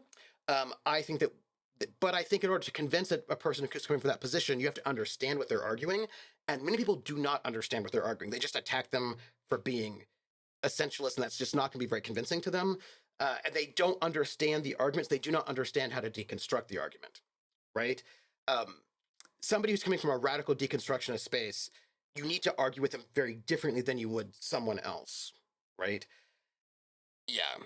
But some people would still want to change their sexual characteristics.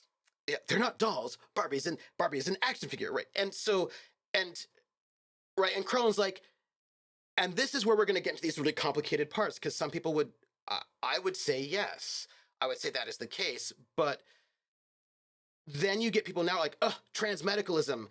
They're like, there's like big debates, but the point I want to get you all the way back to sexual about immutable characteristics is a lot of the newer trans exclusionary radical feminist folks, many of whom are actually not radical at all. And what I'm going to say is why I don't think they're radical, right? I mean, radical feminism, by the way, side note, there were a lot of radical feminists who were not trans exclusionary, who were very positive towards trans people. and also trans people who themselves are radical feminists. There is a radical feminist position that is trans embracing. Even in the 1970s, there were trans embracing radical feminists for whom trans people were the uh, manifestation of radical gender critique. So it is important to note that there were a lot of people in the 1970s who were radical feminists, who were pro-trans. This is important because it's really easy to just sort of like dismiss all feminists as being anti-trans, and that's statistics show that that is not the case. Just side note.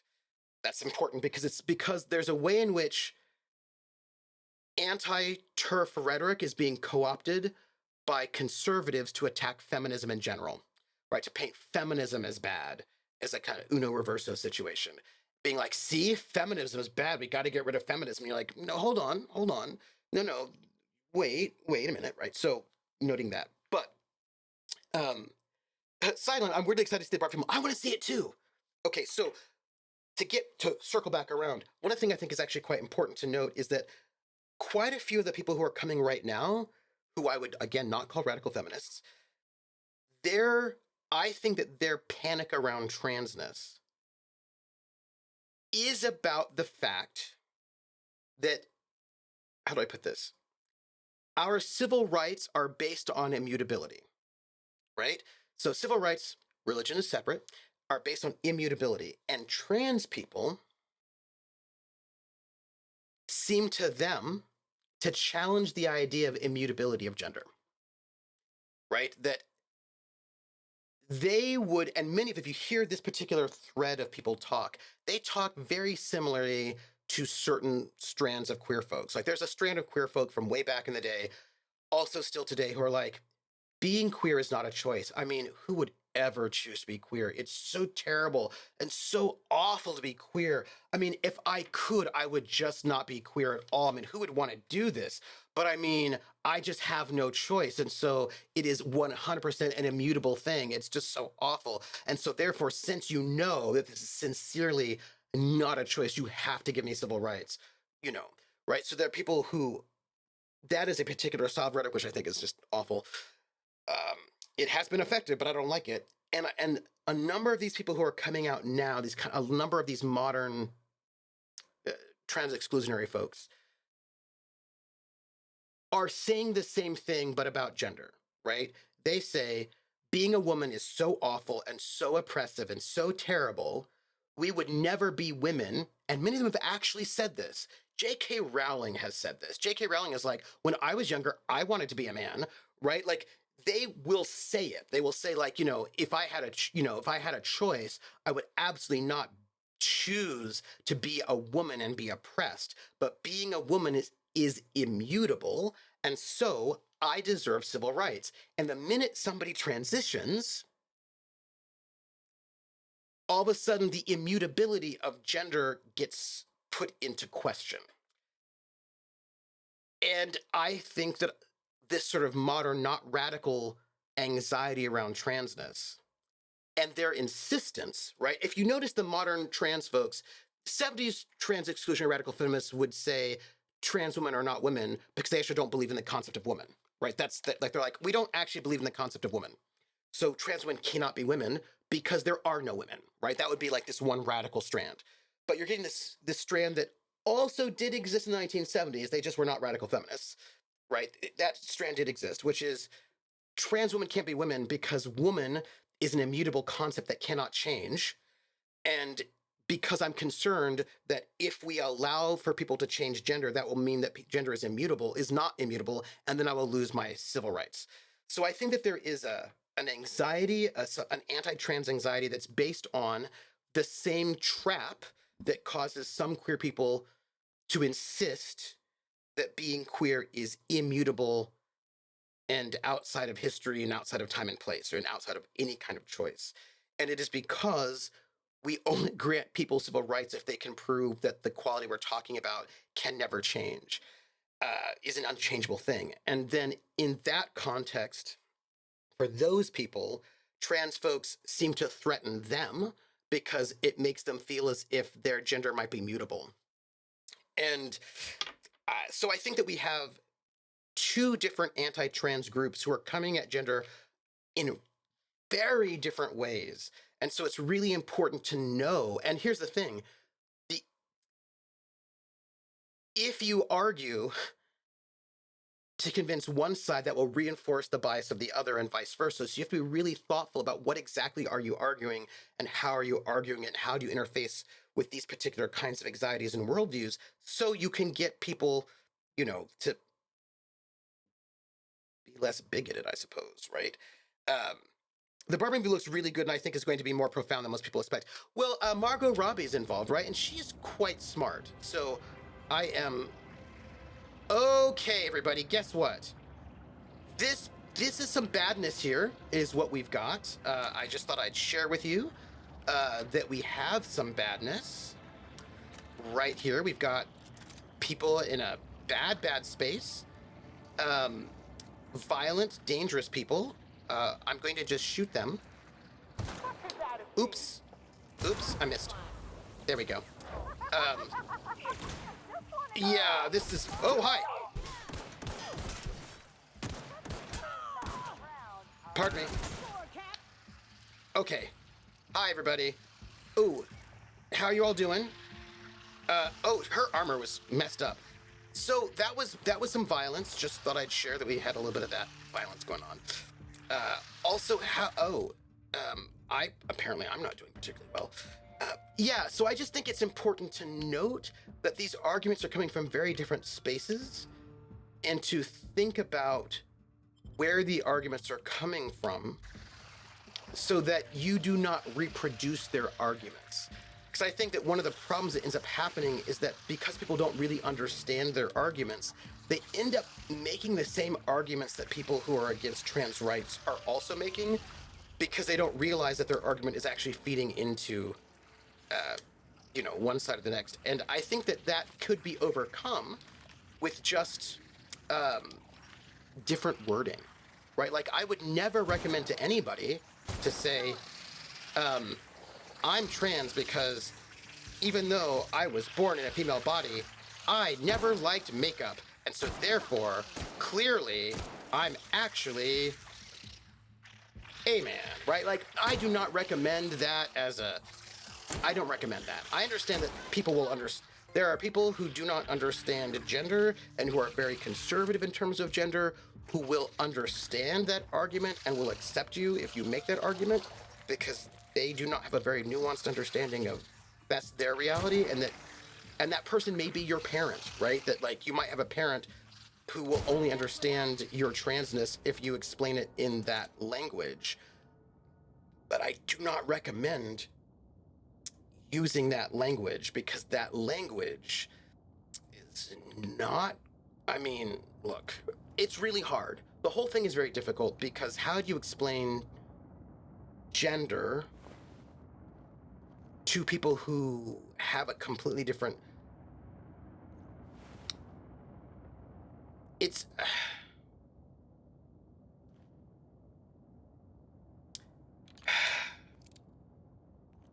The fundamental difficulty is people want people who...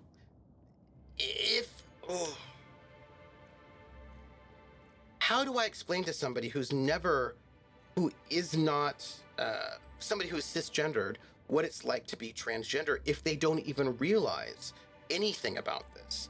And what people, and especially if they...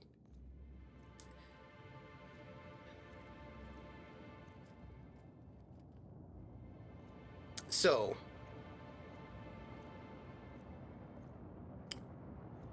you have parents who are very conservative in their outlook. They're in no way radical feminists, right? They're not feminists at all. And you need to come out to them and you want them to understand who you are. And so what ends up happening is that a lot of trans people use the language that that their parents use, right? Because trans people grow up in a cis world, right? Like trans people learn the vocabulary of cis vocabulary. That's because that's how life is. And so when they're trying to explain what it's like to be trans, sometimes they themselves have internalized cis language. Or if they're talking to cis people and they want cis people to understand what they're saying, they will also use this cis language. And that cis language is very often not made by feminist people, just to put it lightly. So sometimes the only way to be legible to cis people, including people that you love and want to care about you, is to use language that they understand. And the challenge here is that there are a bunch of feminists who have done a lot of work to develop new language. And if you use the old language to describe yourself to your family and they hear you use that language, they're going to think, oh, what you're doing is reinforcing all the things we're trying to fight against. When really, you're just trying to explain it to your parents what's going on. On the other hand, if you use the radical language that the radical folks are going to appreciate, your parents might be like, what are you talking about? And then they're not going to necessarily accept you. So like, you're stuck in the fact that you're trying to explain your experience to people who do not have your experience in language that was not meant for you, right? That was not meant to explain your experience at all. So and then what ends up happening is that trans people get blamed as like the tools of the evilness when we're just using the language that we have inherited, right? Because when we use our own language, nobody knows what we're talking about. So or they get really mad, right? Like it's hence see the anger around the word cisgender, which it's really not a big deal, everybody. So trans people are caught in between a rock and a hard place and trying to interact with the rest of the universe.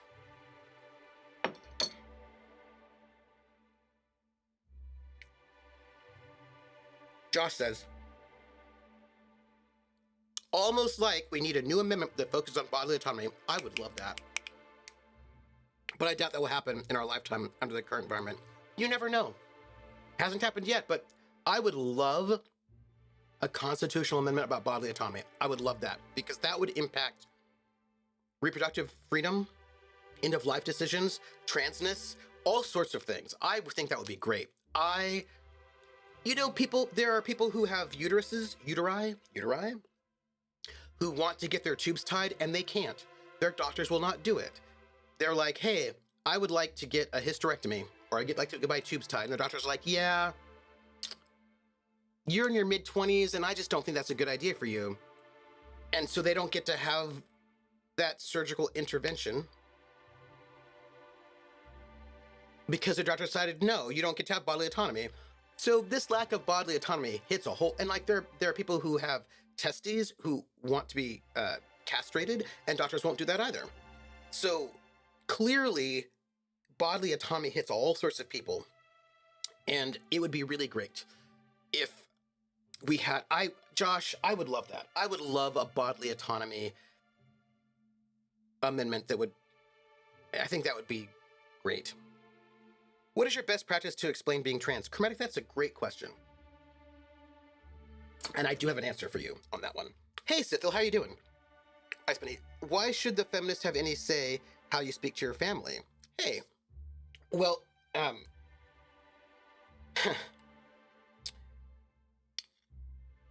the answer to that is this.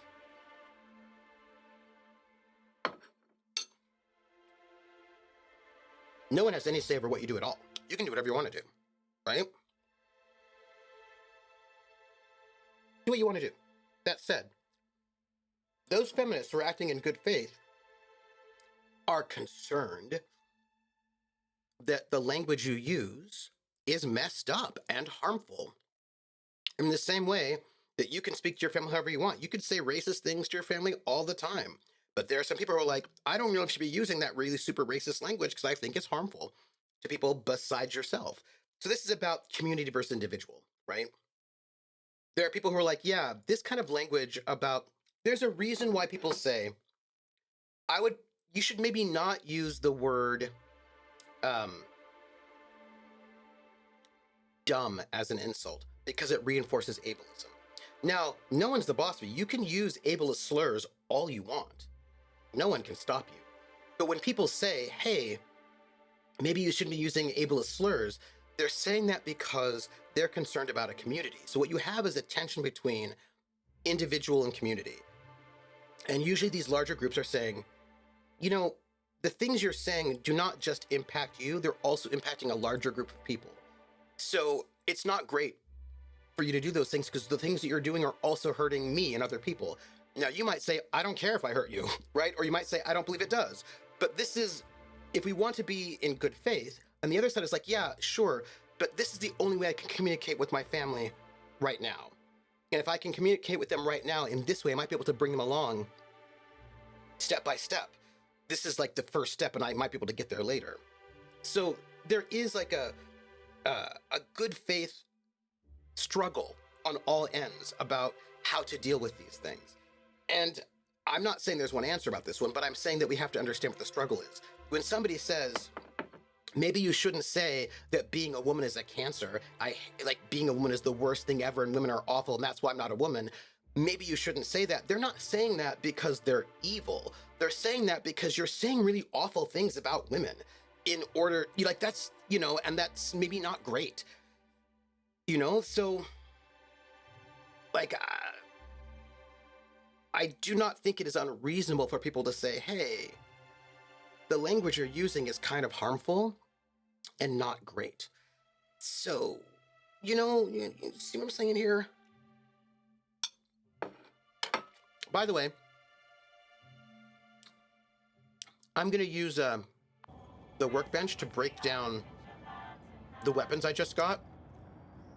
So I don't think I'll get a lot of money for them. And I could use, some more weapons parts. So, I'm going to do that. So I think that it's important to, assume best faith, at least initially. And then you can say, you know what? This is messed up. You no longer have any good faith for me on that one, right? But to at least start in a space where you can try to sort of see where people are coming from so that you can have a better chance of getting there. By the way, I'm just all these weapon parts at the moment.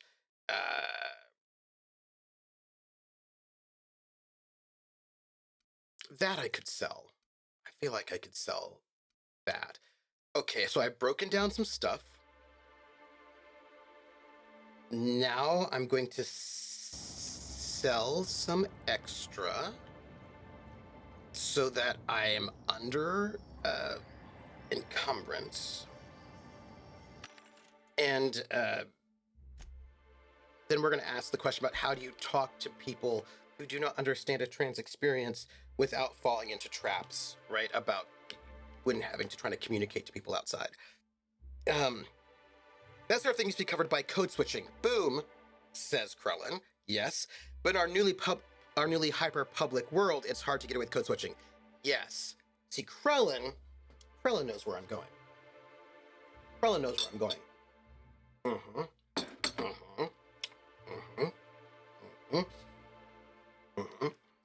Sithel says, language is about communication. So while I do agree that trying to deconstruct language and shift it has a value, one should not be mad at people for just trying to communicate. Absolutely. Right? Absolutely. Because you do have to communicate, but also language is not neutral. So what are you communicating? Right? And so I think this is really why we have these debates in the first place, why all these conversations are happening. Because language communicates things and people want to, that's why these debates are happening. And we've had debates about language forever. You know what I mean? And by the way, not mad, not angry.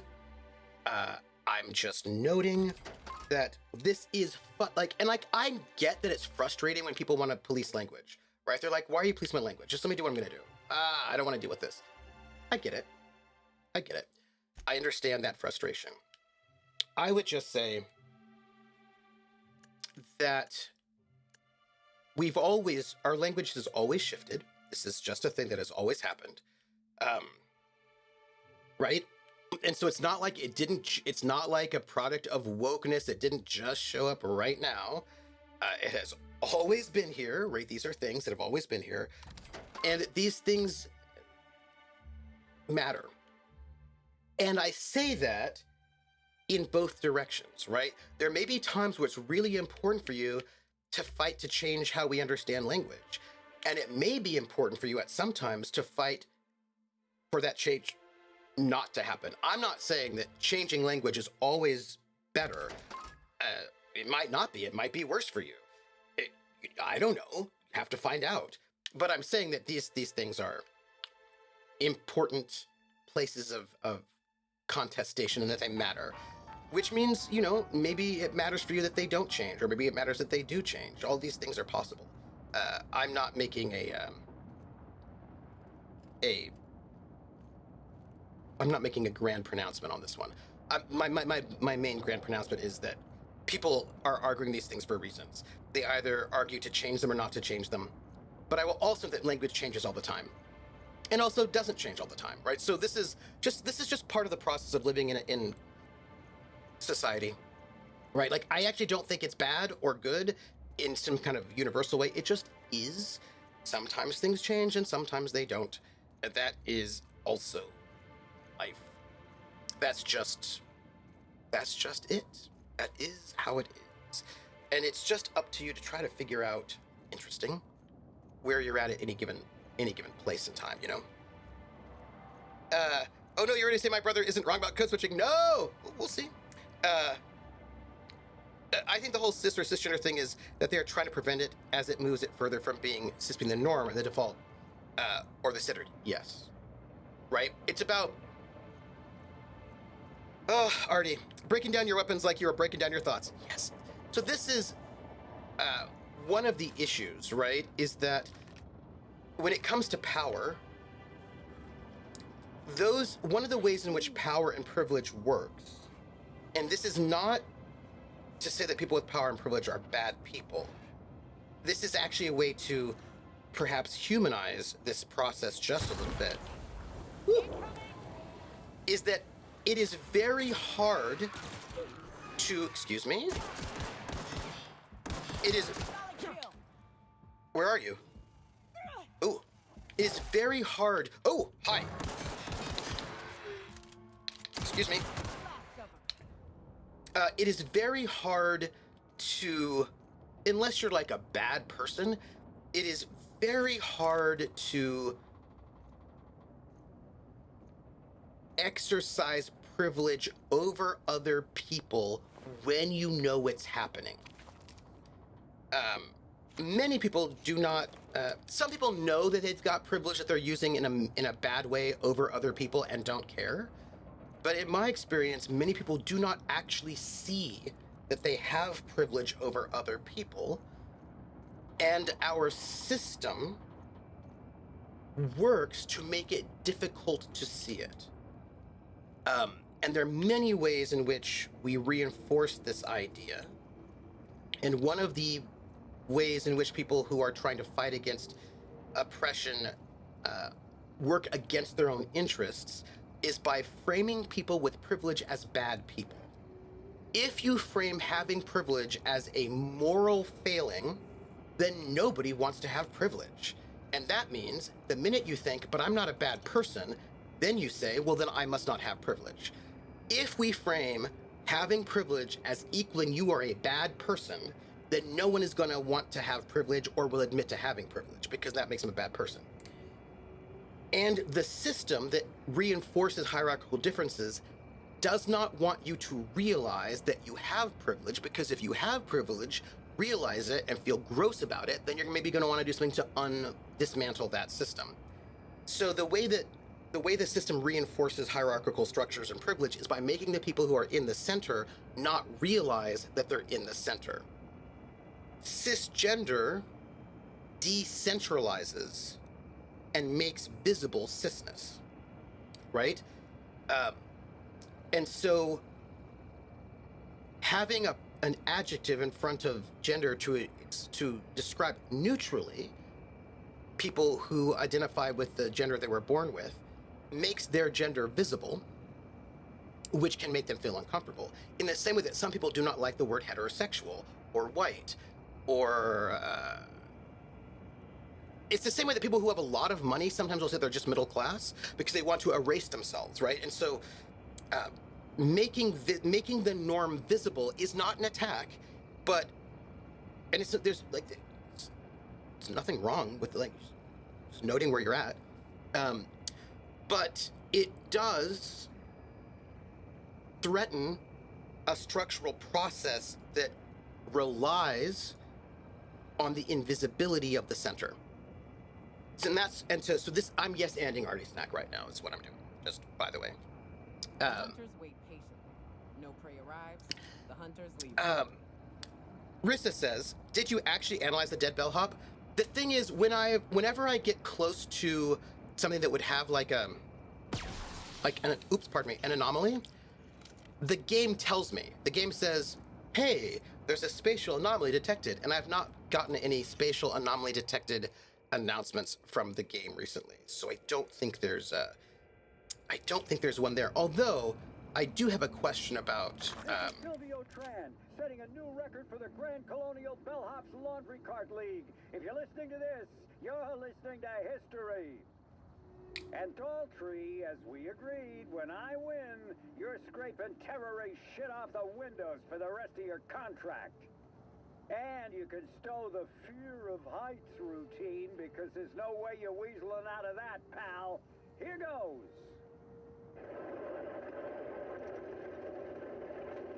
That's... Move the box! No, not... No!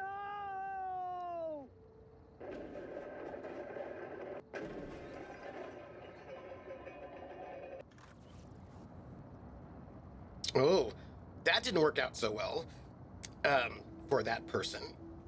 Now Riss has got me wondering. So I don't think there's anything there because I didn't get a message, but now I'm thinking about it. And what if there is? What if... Now I'm going to walk back. Now I'm going to walk back and just look. I feel like there isn't, but this is really gorgeous, by the way. This is really gorgeous. Just side note. I'm privileged in that I get to think about whether or not I'm a good person instead of how I'm going to survive the day. Yeah. Oh, I put that video I mentioned earlier in the Discord and actually has the singers. You mentioned it. Oh, yay! Thank you. Well, it says, having a tag of being rich, wealthy puts a target for certain individuals, so they rather call them middle class. Yes. I say I pass for white because of how silly I find the concept of whiteness is, but I need to recognize that due to my skin color, I have in many cases a privileged test. Absolutely. Right? Saying I don't see color does not stop that from being a thing. Like, it is just a thing. So the question is, how do you talk to cis people about transness? What are like best practices? So I will give you my answer, and my answer is it's a form of code switching. See, I don't got anything for that bellhop. That said, speaking of bellhop, I bet I have not that. I think that sometimes what they want you to do is actually go into these logs. That's a field log, so that's not there.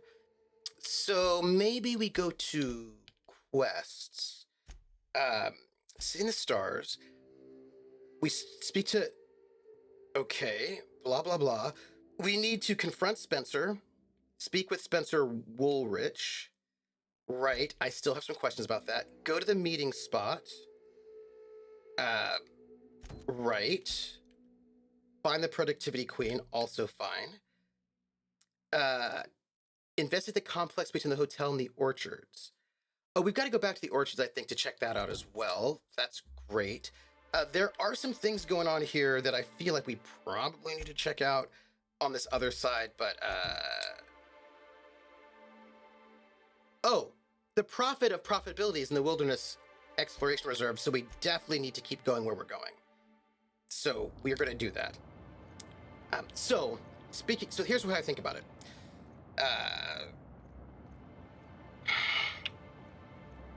The first thing I would say is a number of trans people, because they grew up in trans spaces, have internalized transphobia.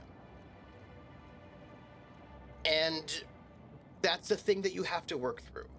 Also, just in the same way it's hard for cis people to understand transness, it's also not intuitive for trans people to understand transness. Like, you've got to work it out and figure it out.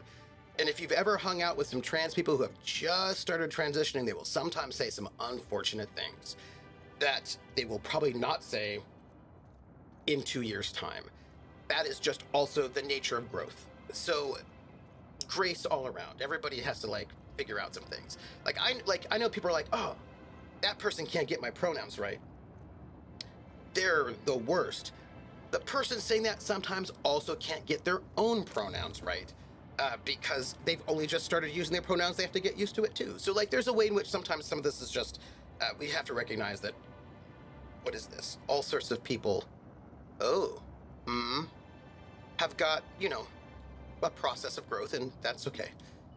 But what I would say is, generally speaking, and I'm going to note that I know a number of especially trans guys who have not done this work, which can lead to problems, right? So, I'd have just broken it. feminism has got some important critiques about sexism that we would do well to think about. And sexist language and, right? In the same way, like, this is a thing. I find this to be I'm talking about feminism right now because we're talking about gender. We can apply this to a bunch of different ways. There are other things we can also talk about that will also come up. If you have never learned anything about sexism at all, because not everybody has. Also, we've been in an anti-feminist backlash since 1980, since Reagan was elected. So it's been like 40-something years now we've been in an anti-feminist backlash. So a lot of people have not learned feminism. They've not learned about gender equality. They've not learned about gender critique. They've not learned about structures of oppression based on gender. And just because you're trans doesn't mean you've learned those things. You can be trans and not learn those things. You can be trans and have internalized misogyny and all sorts of things going on.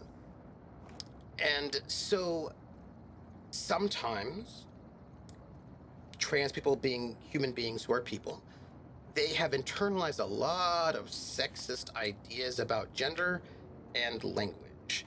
And they have not learned those things. And so when they try to describe gender to cisgender people, they sometimes reinforce some pretty not great things about, they reinforce sexism is what I'm trying to say right there. So one of the first things I would say is, regardless of whoever you're talking to, I think it's important to do a little bit of work about gender, and not just your own personal physical identity, but also thinking about gender in a larger context, because that will help you watch out for some pitfalls. You know what I mean? Because I do not think it's really in anyone's best interest to reinforce sexism in the process of explaining transness, because that will only bite you in the butt in the end. So if talking to people who have not thought about gender a lot, which is, a lot of people actually, and that's just because our society does not necessarily encourage it, that's just life. It may be fast and easy to say, I know that I was assigned female at birth, but I'm really a man because I hate makeup and I hate dresses and I don't like crying. I'm not capable of crying and I'm angry all the time and I like to punch things and I'm really aggressive and I'm good at math, and that's how I know I'm a man. I understand that might make your dad understand you and believe you, and your dad might be like, you're right, you are good at math, and so therefore you can't be a woman. And then your dad accepts you and is like, you're my son because you hate makeup and you're good at math and you are not emotional like women.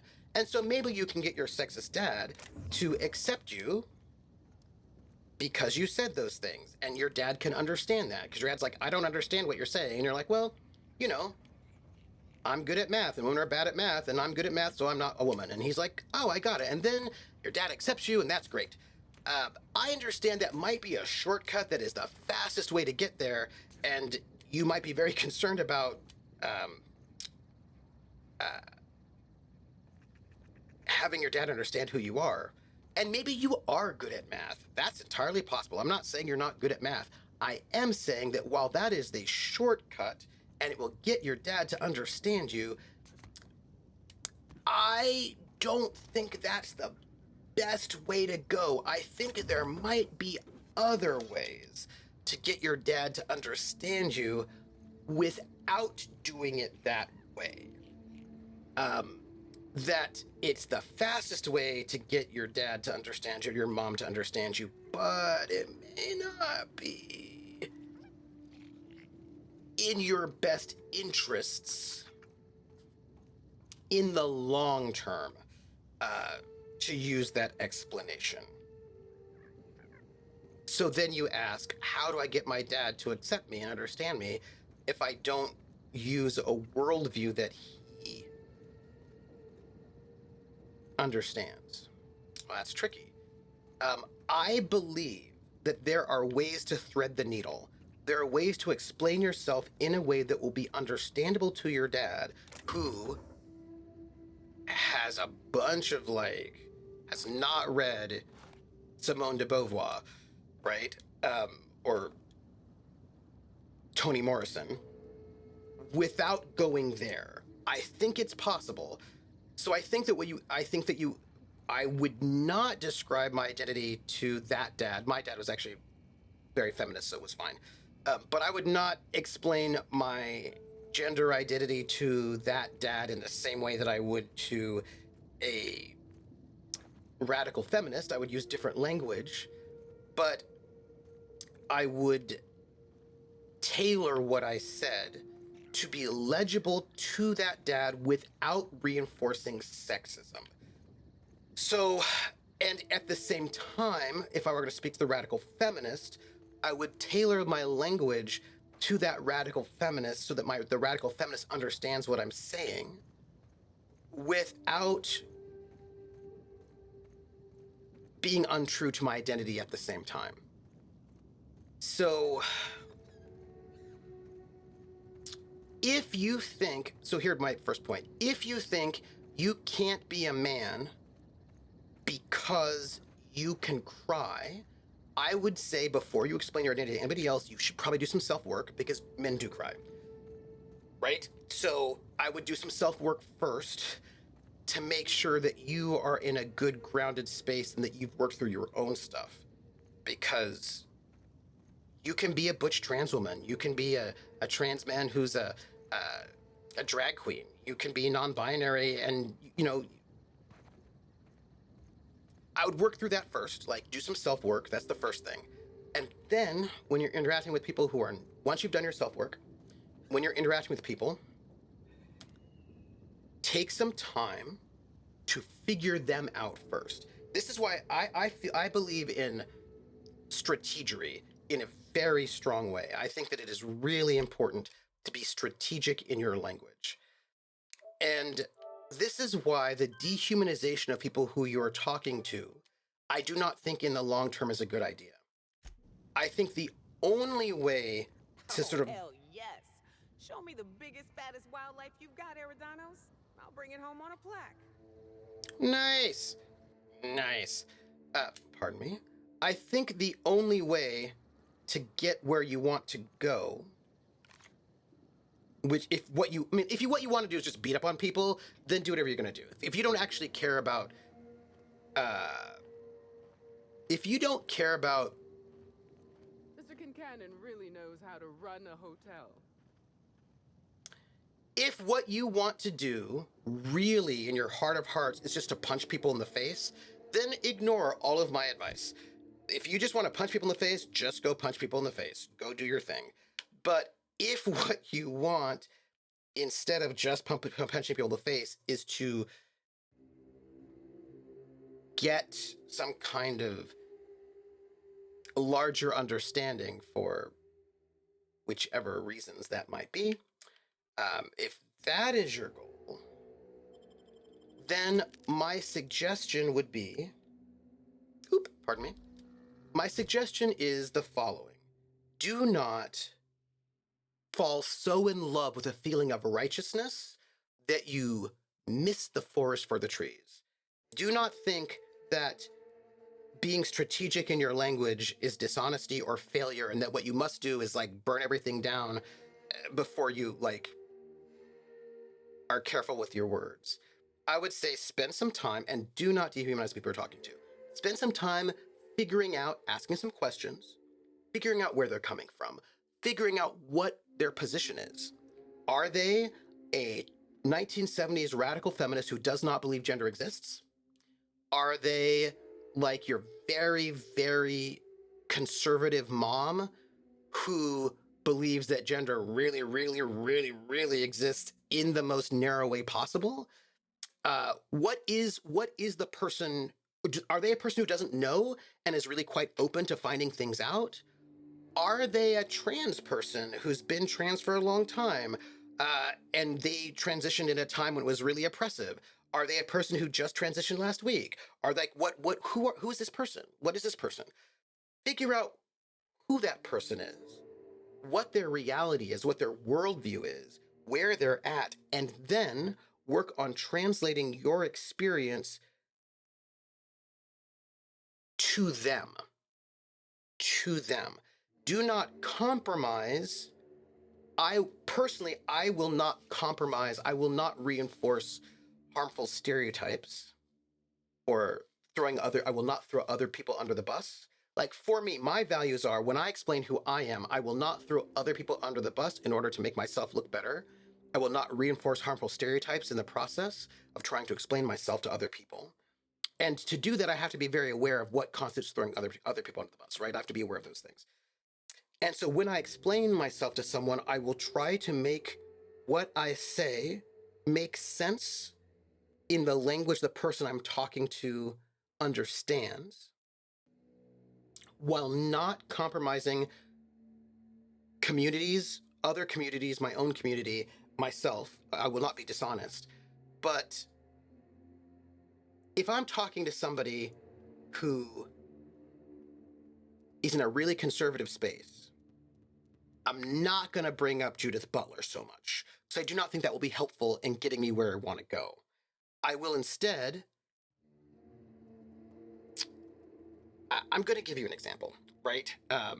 There are things that I do that help me strategically, right? What examples do I use? Here's another thing. What examples do I use when I talk to people? Are there ways in which I can craft examples that will include them on my side from the get-go? There's a lot of like, how do you position the language to get where you need to go? So let's see. Growth starts in the dirt, says PHES. Chromatic says, I feel called out. I have missigned my name 3 times since I legally changed it. Right, this happens. Like, you know what I mean? Like, and you're like, oh, dang it, right? Like, if you give yourself grace, give other people grace. And also, if you haven't given yourself grace, give yourself grace. Artie says, Trooper, have you seen episode 2 of season 2 of The Strange New Worlds? I haven't yet, because I don't have Paramount Plus, but I need to get it because I hear that Strange New Worlds is really, really good. Brown says, such a good episode. In our current social climate, I think only a black woman could have done the advocate's role justice. I need to see this. I've also been thinking about how even though Strange New Worlds takes place before TOS, that this episode could not possibly have existed in 1967. Don't cut off your nose to spite your face. Yes. Sithil says, my favorite mathematician was a woman, not to mention that most computers used to be female. Yes. But that is just showing how dumb that sort of reasoning is. But yeah. Artie says, and also, finances were considered a woman's work back before the Industrial Revolution. It's just, there are a lot of important women in the history of math and especially computing. The quickest route is really the best route. Just to get that dad to watch super streams. Yes. Emmy Noether, by the way, was the mathematician, but there are many more. Carl says, if Rosie Greer can cry and still be a man, I can cry and still be a man. Yeah, anyone can cry. Come on. Vola says, many men have cried when their sports ball team has lost a cup or whatever, and that is totally normal. Yeah. It is sad that so many never get to or past that, dealing with their own issues, and that can be very tough. Yeah, especially if you don't realize it yet, right? If all you want is to punch people in the face, take up boxing or hockey or therapy. So I find it very useful to be very strategic in terms of the examples I use. And I think it's really important to frame the conversation, if possible, which is not always possible, with the assumption that the person is on your side. Now, you may know very well that they are not on your side, at least not at the moment, right? You may know this very well. But I find that framing the conversation with them being on your side is a disarming tactic. And it makes it a little bit harder for them not to be on your side.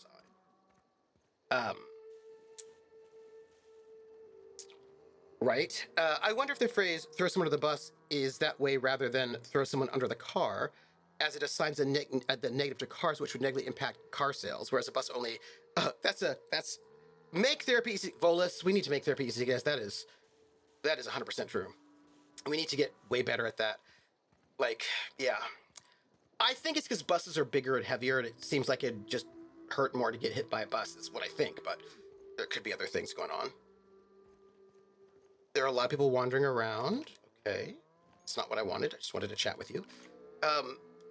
So, for example, I knew someone... Excuse me, Gunther, I need to ask you something. What? Who the hell is Gunter? I told you to call me Hunter. Come on. Oh, right. Hunter, have you seen a little mechanical wandering through here? Might have been wearing my hat. I can't say I have. I think therapy should also be I can sell you a new hat if you want. Or free. find legally Well- obtained hunting supplies. You could go get that mechanical thief yourself. She's not a thief. She's lost. I just want her back. When I say free, I have to be very careful because I do not want to reinforce something that I think is quite unhealthy. I see a lot of people who are like, music should be free and art should be free. I shouldn't ever have to pay for those things, which also means they want the artists to produce work and not pay them, and that's not cool. So I feel like when I say that therapy should be free, I think what I mean to say is I think therapy should be subsidized. Therapists should get paid for their labor, but people should be able to get therapy. You know what I mean? Like, there should be a way that therapists get paid for their labor, but people get access to therapy. So let's just say subsidized. I feel like that's probably better.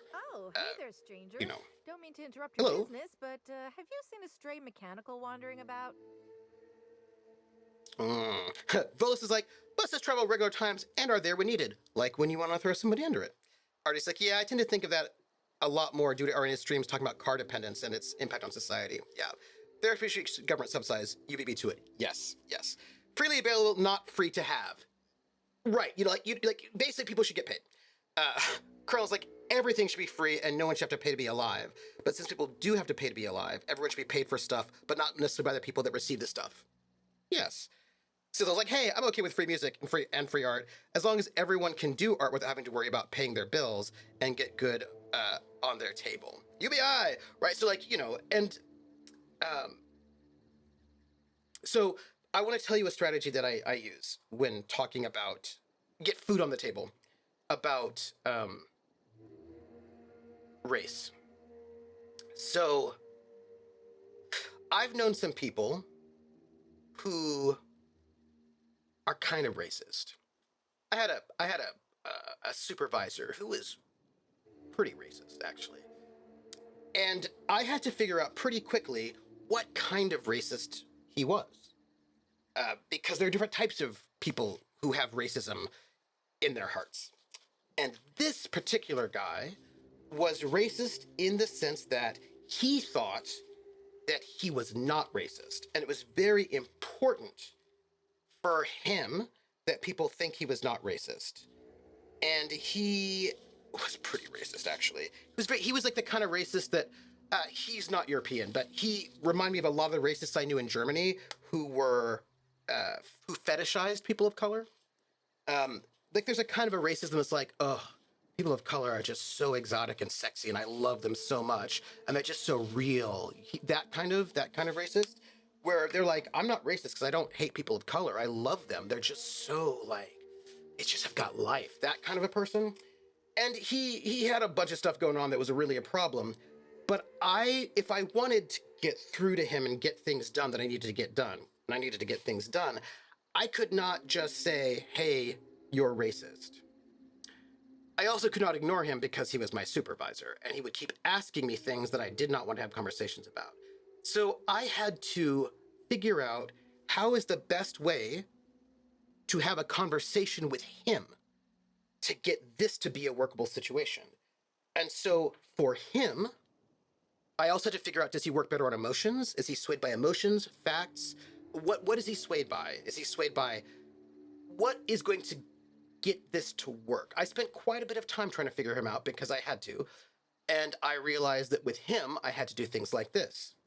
Hey, supervisor, I know both you and I really want to fight racism.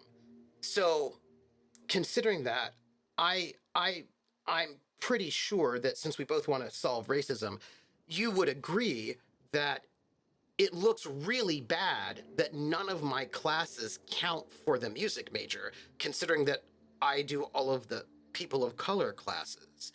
And you teach a person of color class and it doesn't count for the major, and that seems very unfair to you as well, don't you think? I think we could maybe have a discussion about changing the music major so that classes like yours and mine would count for the major. That seems like that would really be really important for social justice. And, you know, as you have told me, you really care about that. And then he said, well, but because he, not only did he think he was anti-racist, he also thought that he was anti the man, except that he was the boss. So that was awkward. Because it's really awkward when your boss thinks that they are not the man, but they actually are 100% the man. And so he's like, yeah, but, you know, if it counted for the major, then it would be within the system. And, like, then the system, and I don't want to capitulate to the system, so I want to stay outside of the system. And I was like, yeah, I totally get that. System bad and all that, yeah, I totally get it. But so here's the thing, right now, we are not getting a diverse pool of music majors. You think that's a problem, don't you? And he's like, of course, I want to have more people of color as our music majors. And I don't know why we don't have it. It's because the man. I was like, absolutely. I just want to note that if you are a person of color and you look at our music major as it's written, you will see, look, here are all the classes that are required. And when something is required, it is understood to be of value. And right now it's only Western art music. And that means that people can get through a music major and never take any of your classes or mine. And what you do is very valuable. And that seems quite unfair. And all of these students of color look at our music major and think that it is only this sort of very regressive, sort of old school thing that you yourself hate. He's like, I do hate that. I was like, I know you do. And I know that you think that being part of the music major capitulates to the music major, but if you supported this change of the music major, we could make a new music major, one that was not one that seemed like the man, one that would include your classes as well as mine, and also would attract more of these students of color that you want to attract. And I am here to support you in helping to transform the music major into a way that will be more equitable and serve for social justice. I had to do a lot of work because, let me tell you something. Here's the thing. He was the last holdout. He was the, like, we had a very conservative person also in our faculty, and you would think that the conservative person who did Western art music would be the holdout and be like, no, I don't want to change the major because Western art music is the most important thing. They were not the holdout, actually. I had to do slightly different conversations with them to get them on board because they were worried about other stuff. I had to make a different argument with them.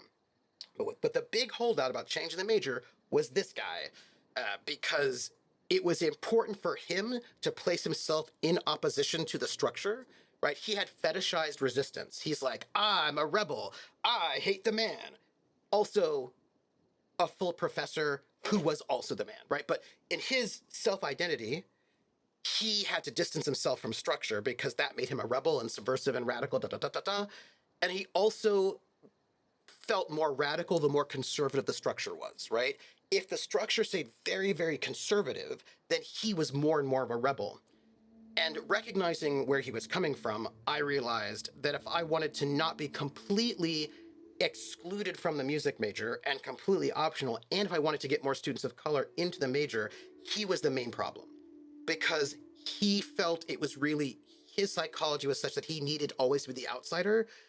But as a person with all the privilege, it was pretty convenient for him to be the outsider, not so convenient for me or the students of color who might want to be a music major. So I was like, hey, right now, I have a lot of students of color who I'm advising, none of them are music majors. They're all American studies, specializing in music. And we could have those students who you are very excited about in our major, but they won't do it as long as our major stays in this way, which I know you don't like. So let's see if I can help you make this better. And that actually got it happening, right? Would I make this argument to other people? Absolutely not. Absolutely not. Also, but I got it done. The music major has changed. We have a new music major, and our students we're getting new students. We're getting a more diverse group of students, including people who do not study classical music. People can, not before, they could not take my classes and have them count. My classes would explicitly not count for the major, but they would count for American studies or Africana studies or gender studies, etc. So people would just major in those other majors and use my classes for those majors, but they couldn't use my music classes for the music major.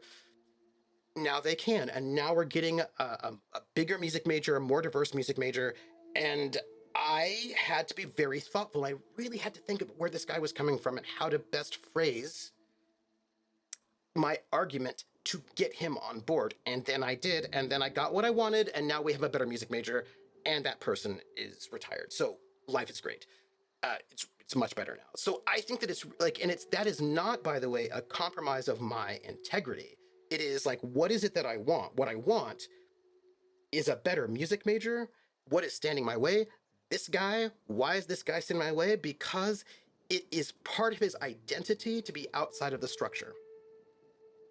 He needs the structure to be as conservative as possible so that he can feel like he's a rebel, so he can feel like he's being anti-racist and doing the good work, which means that he actually spends a lot of time reinforcing racist structures so that he can be outside of them. So how do I get him to not do that in this case? I need to reframe this conversation in a way that will make it so that he's going to do what I need him to do. And then I did, and then it worked. So for me, I think it's about spending the time. If it's a one-off, a person you're never going to see again, then you don't even have to really deal with them. But trying to figure out where they're coming from so you can figure out how you need to frame the reality so that you can get what you need. And I do believe 100% that you can do that without reinforcing oppression.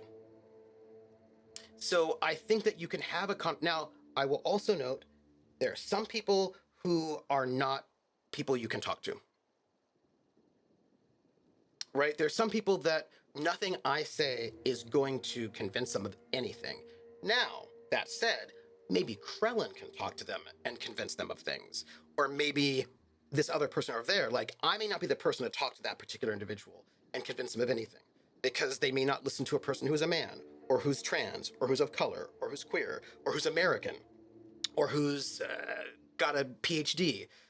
I may need somebody else, an ally, to do that conversation work, because that will work and me talking to them will not.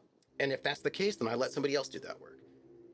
Also, if I recognize that one of my allies, somebody who's one of my compatriots, my co-conspirator, is trying to have a conversation with somebody, and that person will not listen to them, but I see that they will listen to me, and I'll let my ally tag me in, and I'll come in and do that work. And I do that all the time for women, right? There are a number of dudes who will not listen to a woman at all, and that woman tries real hard to get that dude to listen to what she's saying, and he won't do it. And if she tags me in, I'll come in, and I'll make that argument, and guess what? He will often listen to me when I make the argument. It's irritating, but you know what happens? It gets done, right? Now, if the woman does not want to tag me in, I will not come in. But I think it's all about like making sure that you are figure out how to make that argument to that person to get the effect that you want without harming other people or yourself, and be willing to be tagged in if other people need you to do that work for them, or be willing to pull in someone else who's willing if they can do it better than you. Those would be my thoughts. And so I don't think there's like a universal best way to describe the trans experience. I think that you have to be strategic about who you're talking to while always making it very clear that your experience is not the only experience. That's it. Let's see. Was he the not to be racist but type? Yeah. Crone's like, I know you didn't mean it this way, but when you say X, it can sound to others like you're reinforcing negative stereotypes. Krellin, I find that language to be quite useful very often. That is a very good strategic thing. People don't get defensive. That makes you feel like they're on their side, and you can get them to change their behavior sometimes. I'm swayed by the waves knocking against my boat. Rock the boat. Have you seen the stream of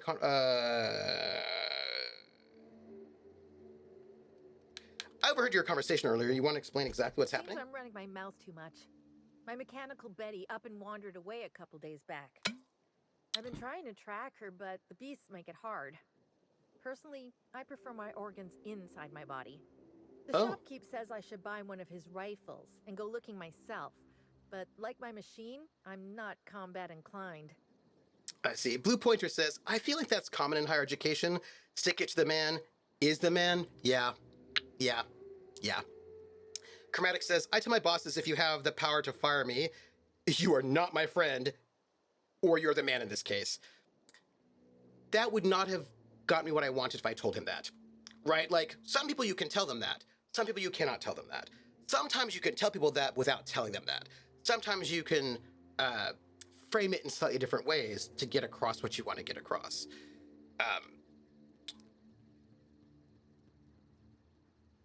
Yeah, he was also very much about not being the man, but he was also in charge and would not do his job sometimes because he didn't believe in hierarchy, but he was also still the man. So you're like, you have to like thread that needle very carefully.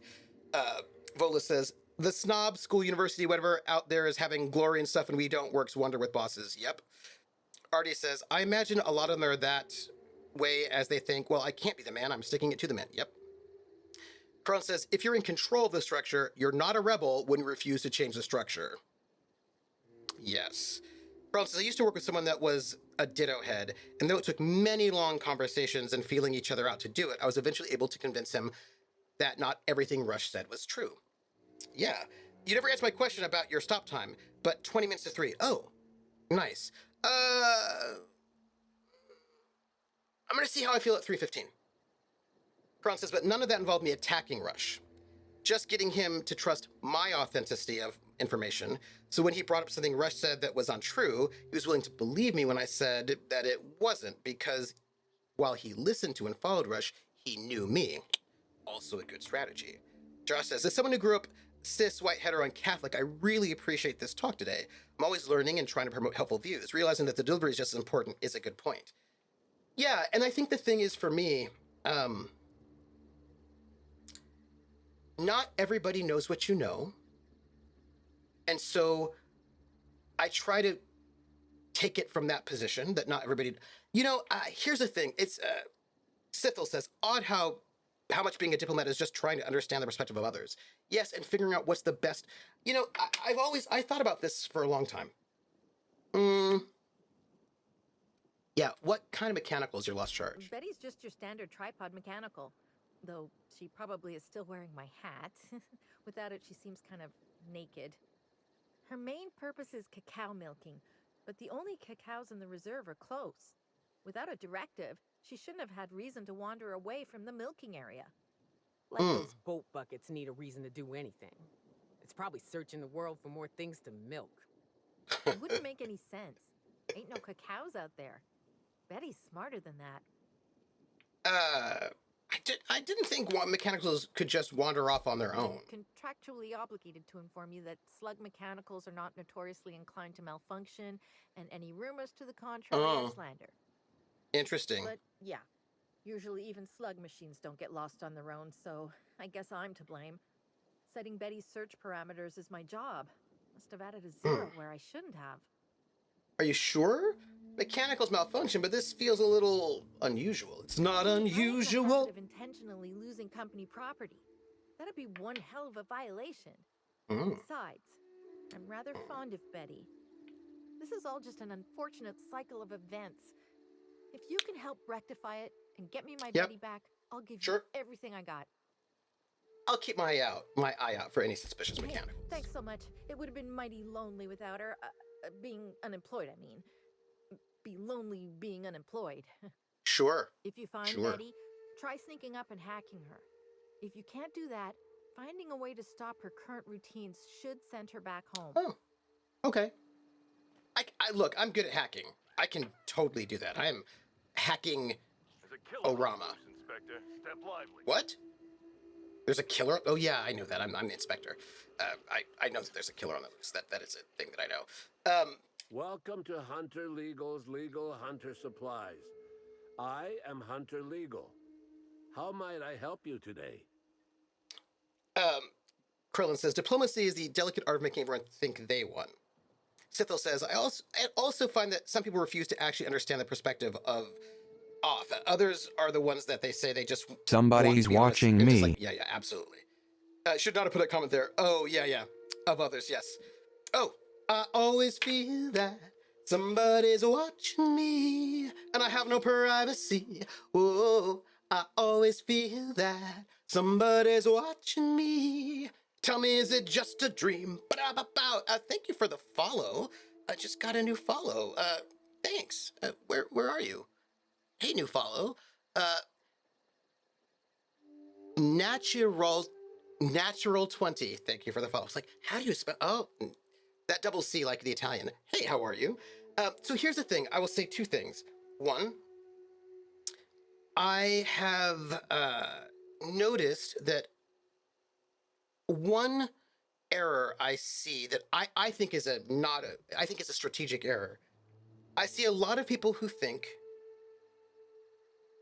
well, what I'm saying is true, and so if I tell you, then you will accept it because it's true. I mean, it's just true. It's just true. So if I just tell you it's true, then you will accept it. So things like, hey, 2 and 2 is 4. I just have to tell you that. Or, Rush is the greatest band ever. I just have to tell you that. And since it's true, you'll just know it. And they often do not realize that just telling somebody that something is true is not going to get them to believe you. You actually have to do work to get people to believe you. And just telling them true things is not actually enough. You have to be thoughtful about how you tell people things. If you tell people something that is true and you do it in a condescending way, they're not going to buy it. So you gotta be mindful about how you tell people things. Having the truth is just not enough. You need a little bit more than just the truth. You need to not be off-putting, right? So how you say things is important. There's also the let's keep things civil people that usually shut down conversations. Yeah, you have to watch them, so you've got to figure out how to get around them. You can be diplomatic and honest at the same time. Lying can be diplomatic, but it's usually detrimental to long-term diplomacy. Yep, absolutely. Also, too many people these days associate diplomacy with politicians, and no one associates it with being honest. Yeah, absolutely. So one, I think that refusal to actually speak to other people, with other people rather than at other people, often hinders your ability to get what you want. You're only speaking at people, that doesn't help. Knowing when to cut your losses, yeah. Scientists have proved that telling people the truth is not enough. Absolutely. So you've got to work on that one. And the other thing, well, diplomacy is part of waging war historically. Or at least, I mean, depending on how you view it, yeah. I would also say, and this is the thing about, you know that person I was talking about? That old boss of mine? That old boss of mine was very invested in being a radical progressive. That was his identity, right? Which kind of meant he didn't have to do things because it was who he was, not what he did. But in order to be a radical the way he imagined himself to be, other people had to not be radical. And so he was very antagonistic to the people who did classical music in my department. And the main person he was really antagonistic to was a woman, and he was pretty sexist about it, I will say, but it was fine because he was radical, right? And the thing is, that woman was not conservative. Actually, she also taught non-classical music in her classes. She was not a person who thought only classical music was good. She was not the person that he wanted her to be for him to feel radical, but he would not allow her to be anything else other than this particularly conservative thing, which she wasn't, by the way. And so there is sometimes a thing that I think is important to watch out for, that sometimes your identity as a progressive or conservative, whatever space you have, is more important to you than your actual actions. And when your identity becomes more important than your actions or your belief, you will then sometimes manufacture situations for you always to remain in that identity regardless, which means you may not allow people to become your allies. She would have been his ally. She would have been, because she actually valued the things that he did. But if she were his ally, he would no longer be the righteous warrior fighting the classical music people. He needed an enemy in order for him to be progressive. And so he kept her an enemy, even though she did not want to fight him. If he had accepted that she could be an ally, she would have been. And my life would have been a lot easier. And so I think it becomes important to not fall into the trap of fetishizing one's own outsiderness, right? If one's definition of self is as always an outsider and never accepted, then you never can be accepted, because an acceptance is betrayal of your identity. And then even if people are like, no, but I'm cool with you, you're like, no, right? So I think it becomes really important to keep your eyes on what is it that you actually want. Do you actually want to be embraced and accepted and to have civil rights, or do you just want to be an outsider? Those are two different things, right? And one has to be aware of one's motivations. And I think that one of the best ways to convince others is to know yourself, is to really know where you're at, where you're coming from, to work on healing your pain, because they say hurt people, right? And some of the roughest things I've seen are when people who are hurt just start lashing out, and that is not under the guise of wanting to get progress, but they're not going to get any progress. They're just harming other people and themselves because they're in a hurt space. So working on oneself, I think, is really important to actually get where you want to go.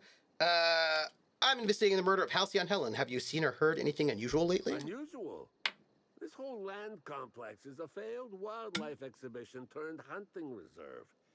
You can't go 10 feet without stepping in unusual. But I reckon you're asking about people unusual. Mm-hmm. I'd go have a chat with the prophet of profitability. Maybe she can intuit you in the right direction or something. Mm-hmm. She is mighty far in the depths of the reserve. Perhaps I can find should it. purchase one of my fine armaments for the journey.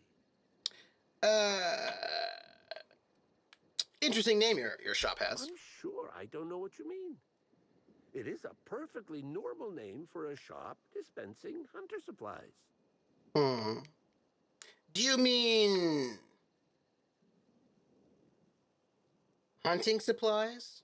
Like the sign above your shop says? No, these are supplies for hunters. Mm-hmm. Hunter supplies. Mm-hmm. It works either way. It works either way. Mm-hmm. Boy, damn it. I wish I thought to get that sign switched out when I changed my name. Is this really the best place for a shop, though? Where better to sell hunter supplies than in the depths of the wilds, surrounded by creatures that are just waiting to devour you. I've got an excuse, but the Prophet and her retreat don't. And they're even farther out. Prophet said I should gift her some rifles to improve my aura or something. I told her what she could do with her aura. Oh. Haven't spoken to her since. But you look like you're smart enough to not make the decision that she'll invariably regret. Well, let's see what you're selling. Hunter supplies. Get your hunter supplies. Hey, I've got a discount. I don't know if any of these things are good, but no, I can repair this myself. I don't need you to repair my things for me. But I can. Oh, yeah, I gotta repair some stuff. That's so sad. But maybe I can sell some things and get my, because I could use, money, I suppose. I'm gonna sell some things, but really what I'm gonna do is look at chat, because chat is very exciting, and also I love chat. This is a 31, and I'm gonna sell it. It has such a bad value, though.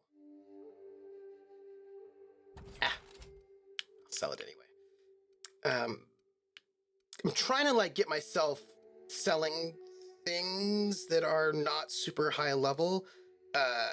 I'll sell one of these too. I mean, again, I don't know if that's the best idea. Oh, a 41. Actually, I think that's my regular rifle when I'm not using the zappy thing. I want to check chat, I want to check with you. This is a stun baton. I'll sell it. Look, I'm selling stuff. You should be proud of me. What are these? 31s? I'll sell it. One of them. Boom, look at that. Just selling things every which way. Good. Sold stuff. Sold. Boom. You know what I didn't do? I didn't actually What can I do you for? look to see if you had anything interesting to sell. Get your hunter supplies. Yeah, I'm gonna check chat though. Great. Oh no, there are people that, when exposed to the truth, will actually double down on the original belief. Absolutely. Blue Pointer, that old boss of mine, I'm gonna let him shine. Sithel says, also, I also think a lot of politicians are honest, though they have a bad habit of often speaking using a vague language which people find dishonest. Yeah.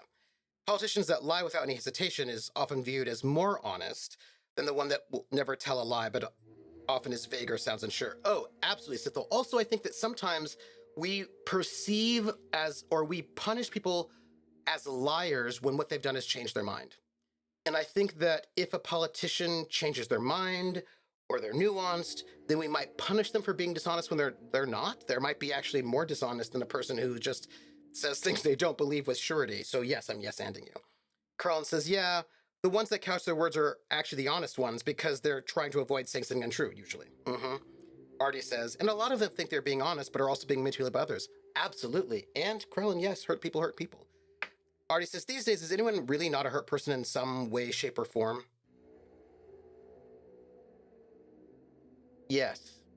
Well, it depends on how you define hurt. I imagine there's always something, right?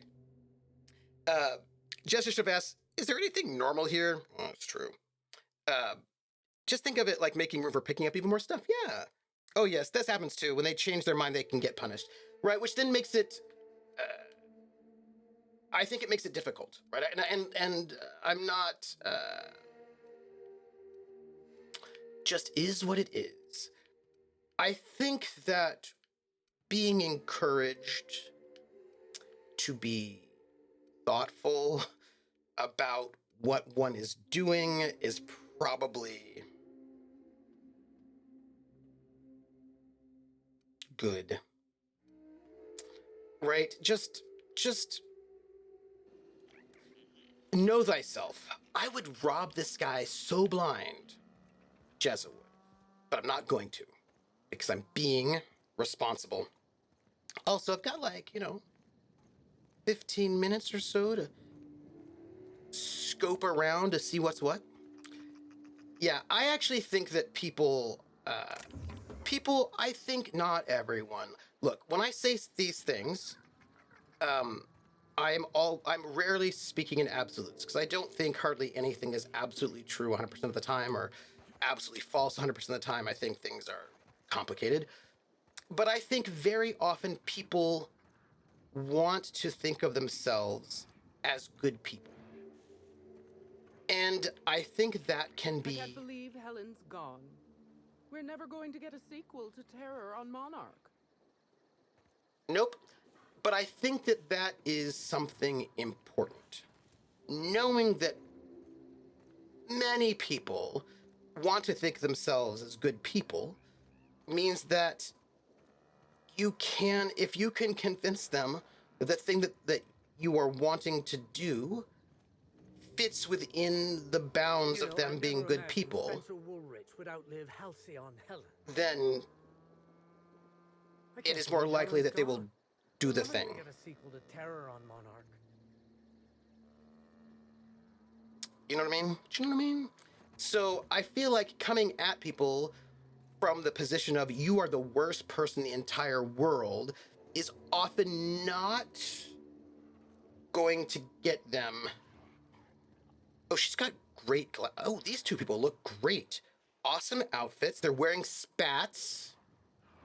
This is very exciting. Sorry, but we're a little busy right now. I'm sure one of the other guys would be happy to give you a tour. Lawrence, do you know who you're talking to? We always have time for the inspector. The inspector? That's you? Yes. I am so sorry. We didn't know what we were doing. We're so sorry. It'll never happen again. This seems like a strange spot to loiter. What are you two doing? No, Law. It's all over. I told you someone would catch on sooner or later, Belle. Lawrence, let me do the talking here. Inspector, pay him no mind. I'm sure you've bigger saltuna to can than us.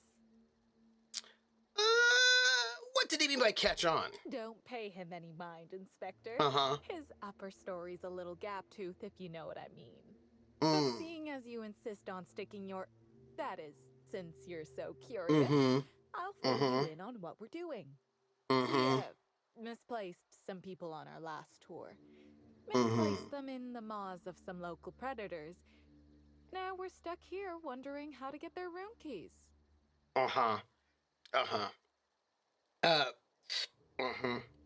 Chromatic says, Sithel says, I remember a case where a governing party changed their mind on adopting a policy that had been an election promise.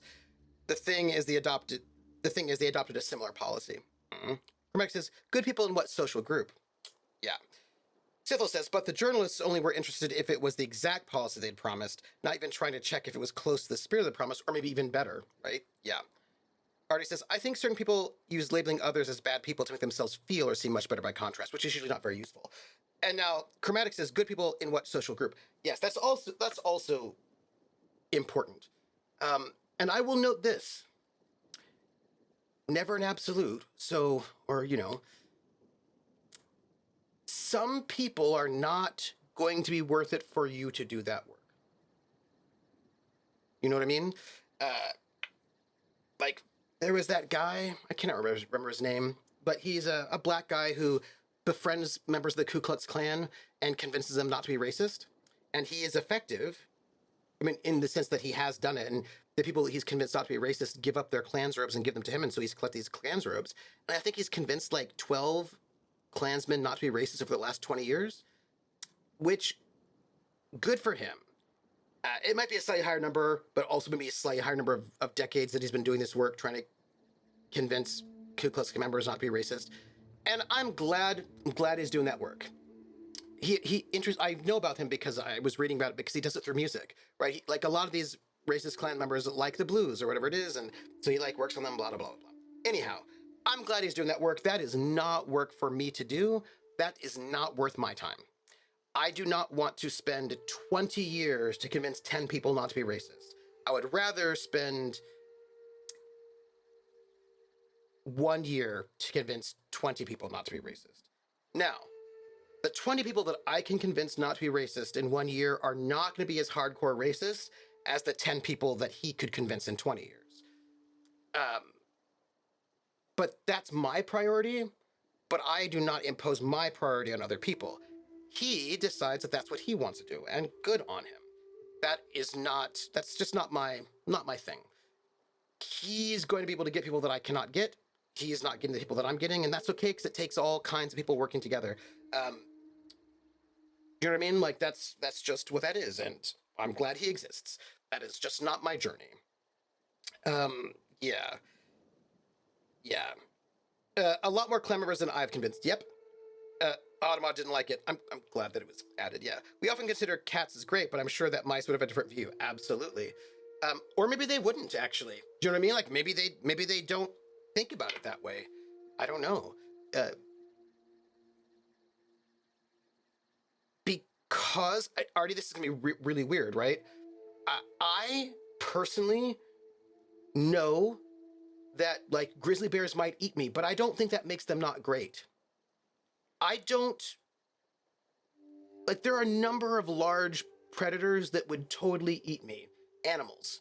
In the wild kingdom. And I'm not bothered by it. Do you know what I mean? Like, if they eat me, they eat me. I don't take it personal. I mean, it's my personal body that they're eating, but I don't think of them as not great. I just think of them as, like, that's just what it is.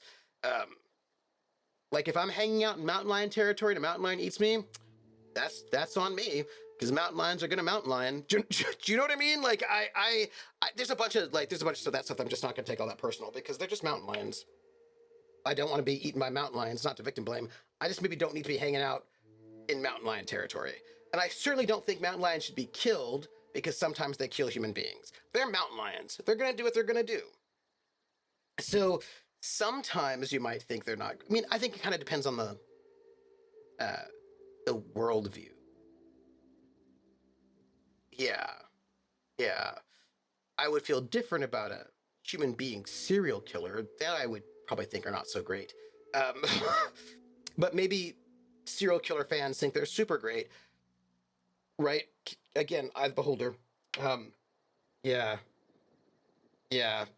I like the idea of Mickey and Minnie hanging out saying, cats are gonna cat. Oh, you know that, Tom. He's just doing what cats do.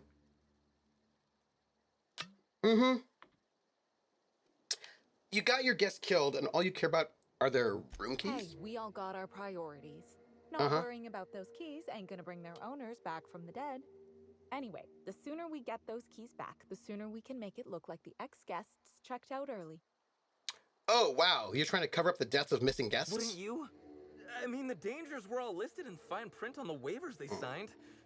Least they can do is not destroy our reputation when they get themselves killed. We knew sooner or later this was gonna happen. We've got some hush money tucked away. If you can get those keys for us, it's all yours. Say I got your keys. What's to stop me from telling your bosses what happened? You kidding? You're welcome to. Our bosses would want this situation resolved, just like us. We're the real victims here. They can't suffer anymore, but we can. Wow. And we will if we have to pay for all these lost keys. Yeah, no, there is no way I'm helping you cover this up. There's no way. What are we gonna do now? Yeah. I'm too pretty to go to prison. For God's sake, nobody's going to prison. Worst case, we get fired. I'd rather go to prison. Inspector, if you change your mind, please do come talk to us.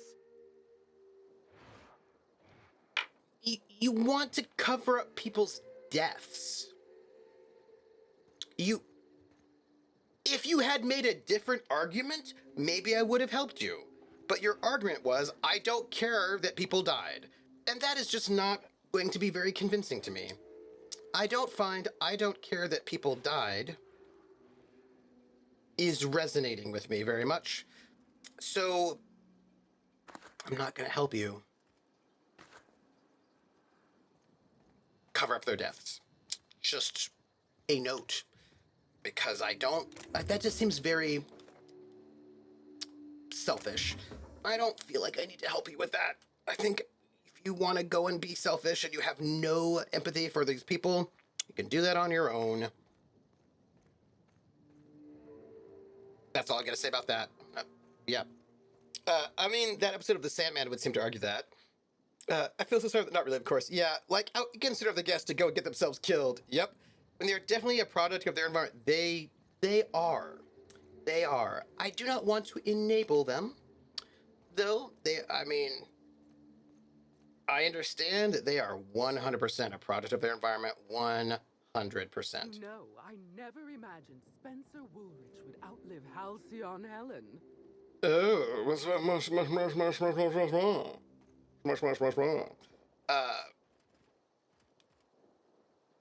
is this? Hey, rings. Nice. Yeah. Y'all.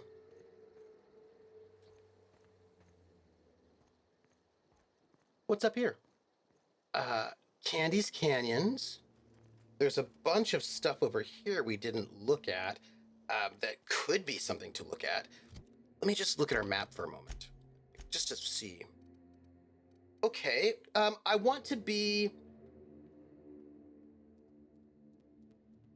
systematic about it, so I feel like we should do a clockwise turn around the island. And if that is the case, we should probably head... well, that is calling to me, but I feel like we should be systematic so that we do not forget the things we're doing. Also, gonna stop the stream, like 7 minutes, shortly. But what's over here?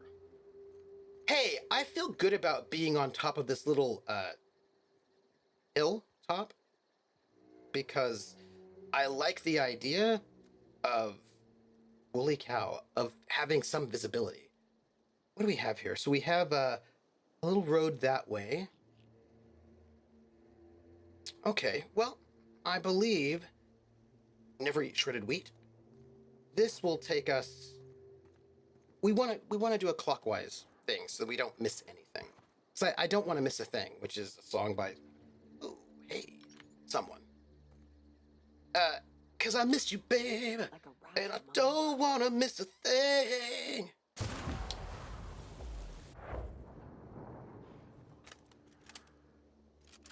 Hey, chat. I'm gonna just read what you have to say. I've got like 2 minutes. I just want to loot. Look, I just want to loot this canid. This canid has a lot of stuff on it. I just want to loot the canid, put myself in a position where when we start next Saturday, we know. Oh, hi! Oops! Excuse me. Oh, gosh. Oh, gosh. Excuse me. I don't know. Am I doing all right? My battery's low. I was surprised. Pardon me. That's a sign.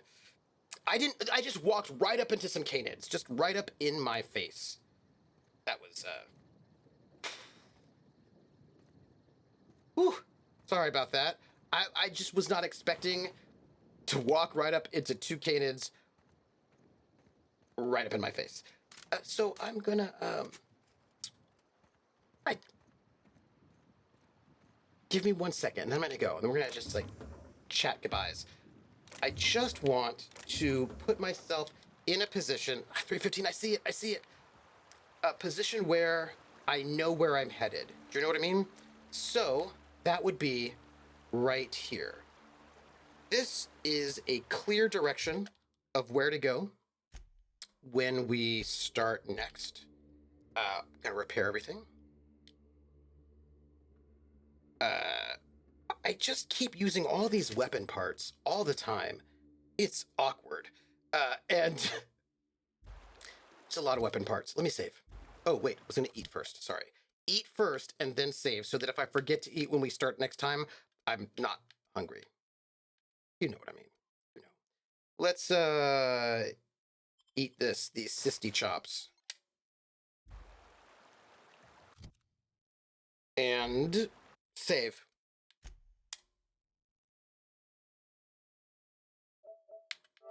I miss you, babe, and I don't want to miss a thing.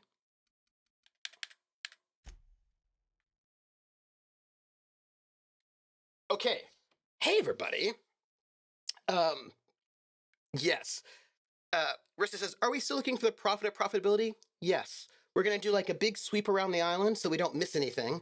And then we're going to chat with the profit of profitability because we've been having to do that since we got here. Did he imply that going to prison would not get him fired?